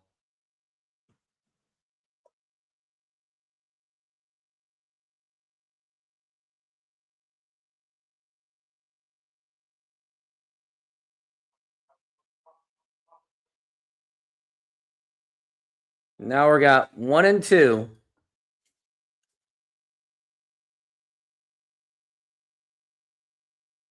Now the pitch. It's going to be a ground ball, and it's going to be just a play to first.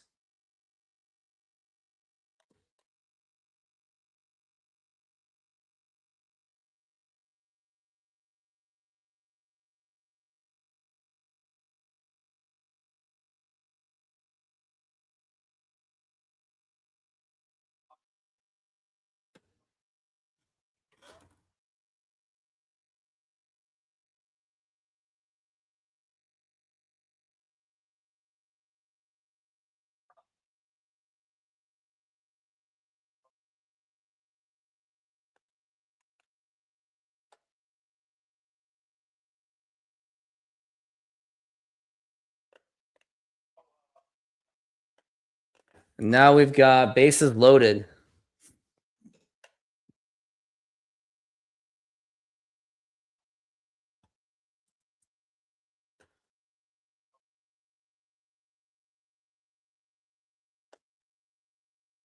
going to be a swing and a miss, and that's going to be strike one.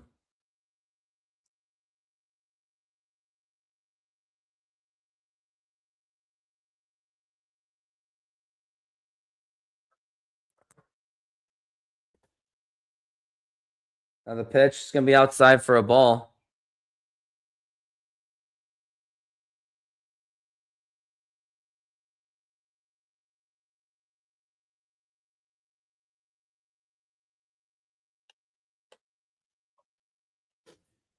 Now the pitch, that's going to be a line drive, and that's going to drop it for a base hit. That's probably going to bring 2 more runs. And that is more than the dagger. Oh, it's 5-2, and this game is pretty much over. No, let's get our Sonics back. This product is just flat out unwatchable. Like, you can't even have normal baseball.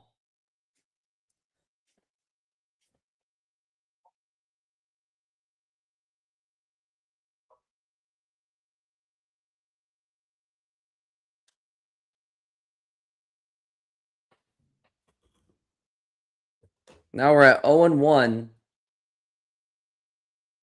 Or to be or not to be. I know. Now the pitch. That's going to be a ground ball foul. It's almost like, why do you even care, right? Now it just becomes a point of apathy. As now we're at 0-2.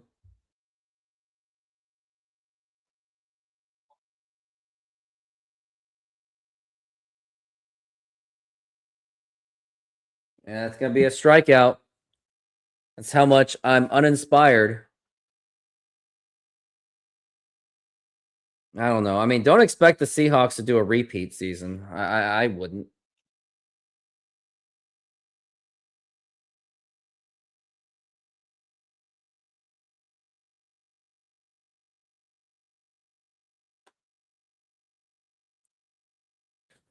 And that's going to be there for a strike.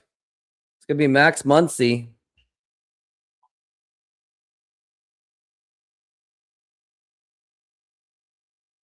Now the pitch. Did he go? Nope, he did not. That's going to be 1-1.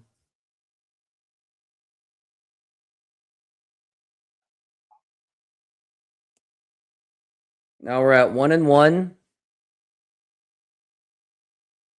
And now the pitch. It's going to be inside for a ball. It's going to be 2-1. And this is where fans are pretty much leaving. Now we're at 2-1 again. Now the pitch. Swing and a miss, and that's going to be strike 2. Very frustrating the game to watch. Now we got Alex Hoppe in the bullpen. He's going to get his debut real soon. Now the 2-2. It's going to be a foul ball. Not expecting a repeat, but I'm expecting something good again. I'm sure people think we lost also, but I mean, I'm not losing sleep for losing Tarek Woolen. As now we're at 2-2. Now the pitch. And that's going to be outside for a ball, 3-2.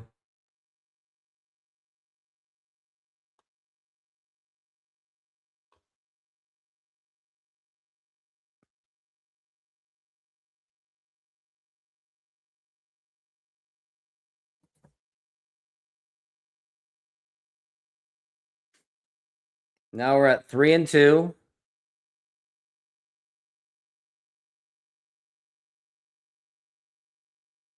Now the pitch. That's going to be a foul ball.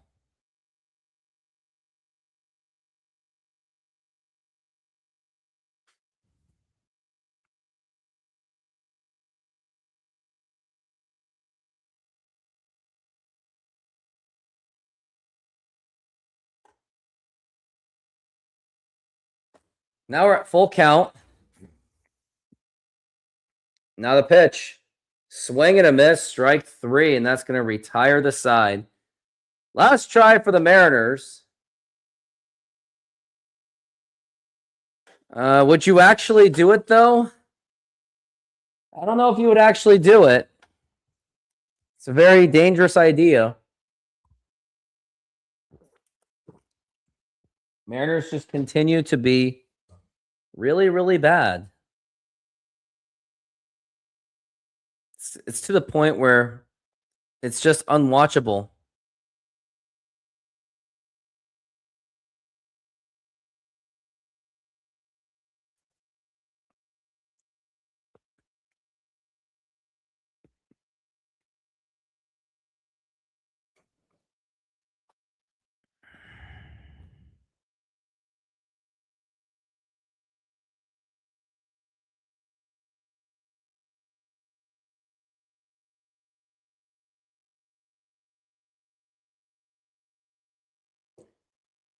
I hope there's booing.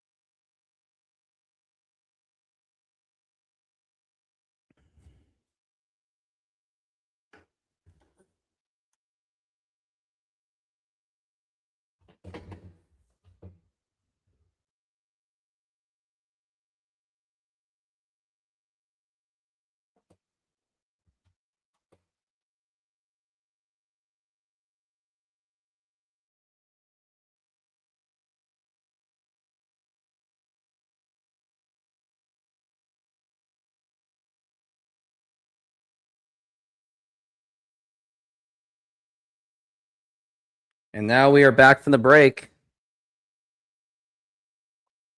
Can pretty much say that this game is pretty much over. They're putting their hat. Forget it. You're not going to win. Now the pitch to Cole Young. And that is a strike. As we are at 0-1.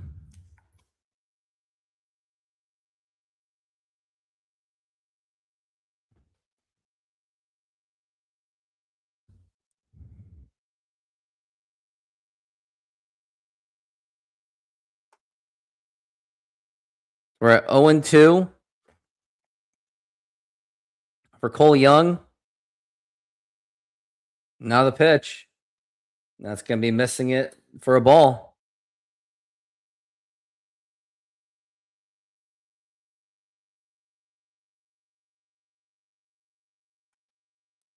So we're at 1-2 the pitch.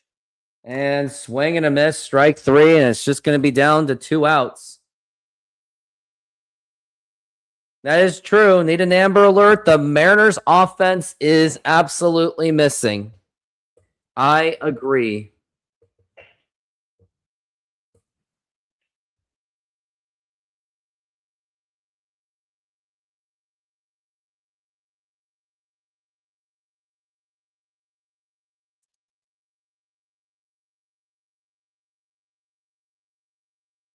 Now the pitch. It's going to be up high for a ball.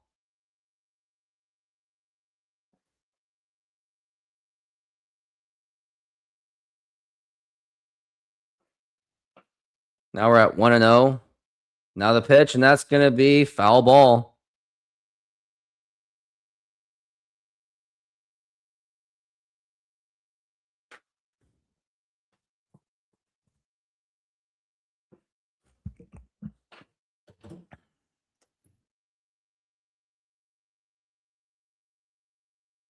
We're now at 1-1. Now the pitch. It's going to be low for a ball. 2-1.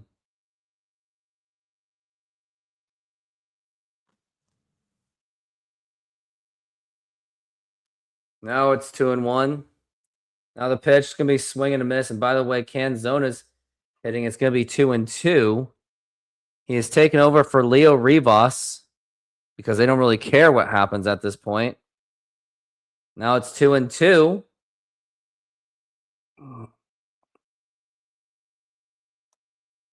Now the pitch. It's going to be inside for a ball. 3-2. Yeah, I know. The only reason the offense was any good because their pitching was terrible. Houston. And now the 3-2 pitch. And now it's going to be fly ball popped up into center field and makes the catch. And now the Mariners are down to their final out. A very uninspiring, boring game that this was. Oh, I had no expectations. I said this, that not bringing back Suarez and not bringing back Polanco was going to hurt this team. I said that at the beginning of the season. Now here's Luke Raley up to the plate. Now the pitch. I mean, they're starting even worse than they did in the 1996 season when that was like the season after their division, their amazing run to the American League Championship. Now the 0-1. And that's going to be a ground ball, and this is going to be a foul ball. But the Mariners are down to their final strike. Well, the Mariners did as much as... Actually, the Mariners have just been flat out disappointing. If anything, boos are very well deserved. I want to see if they booed the team. I just want to hear it.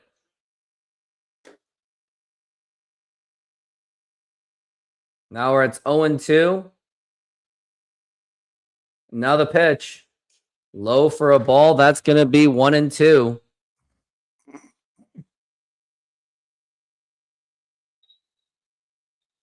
They're just chanting for Luke. Now we've got the 1-2 pitch. It's going to be fouled again.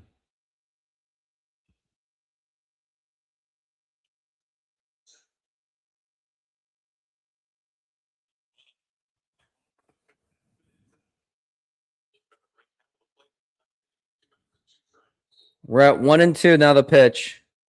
Swing and a miss, and that is strike 3. And the ball game is over. No one's booing either.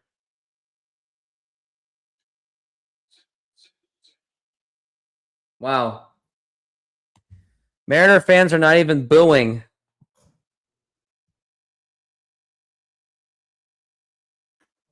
They really need to be booed. But man, this game was just so bad, it just knocked me out. so depressing that I am just going to take off, and I think my next projected day is going to be Sunday is when I'll be back. Anyways, thank you for being here. And what do I even say? Go Mariners.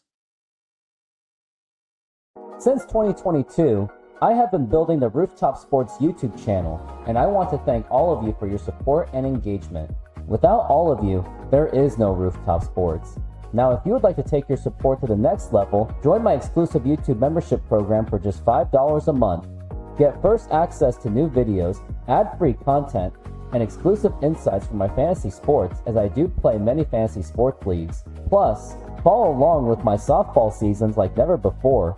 You also get access to my own emojis to use to comment on my videos and my live streaming shows. For just $5 per month, become a bigger part of my community and get ready for unparalleled sports experience.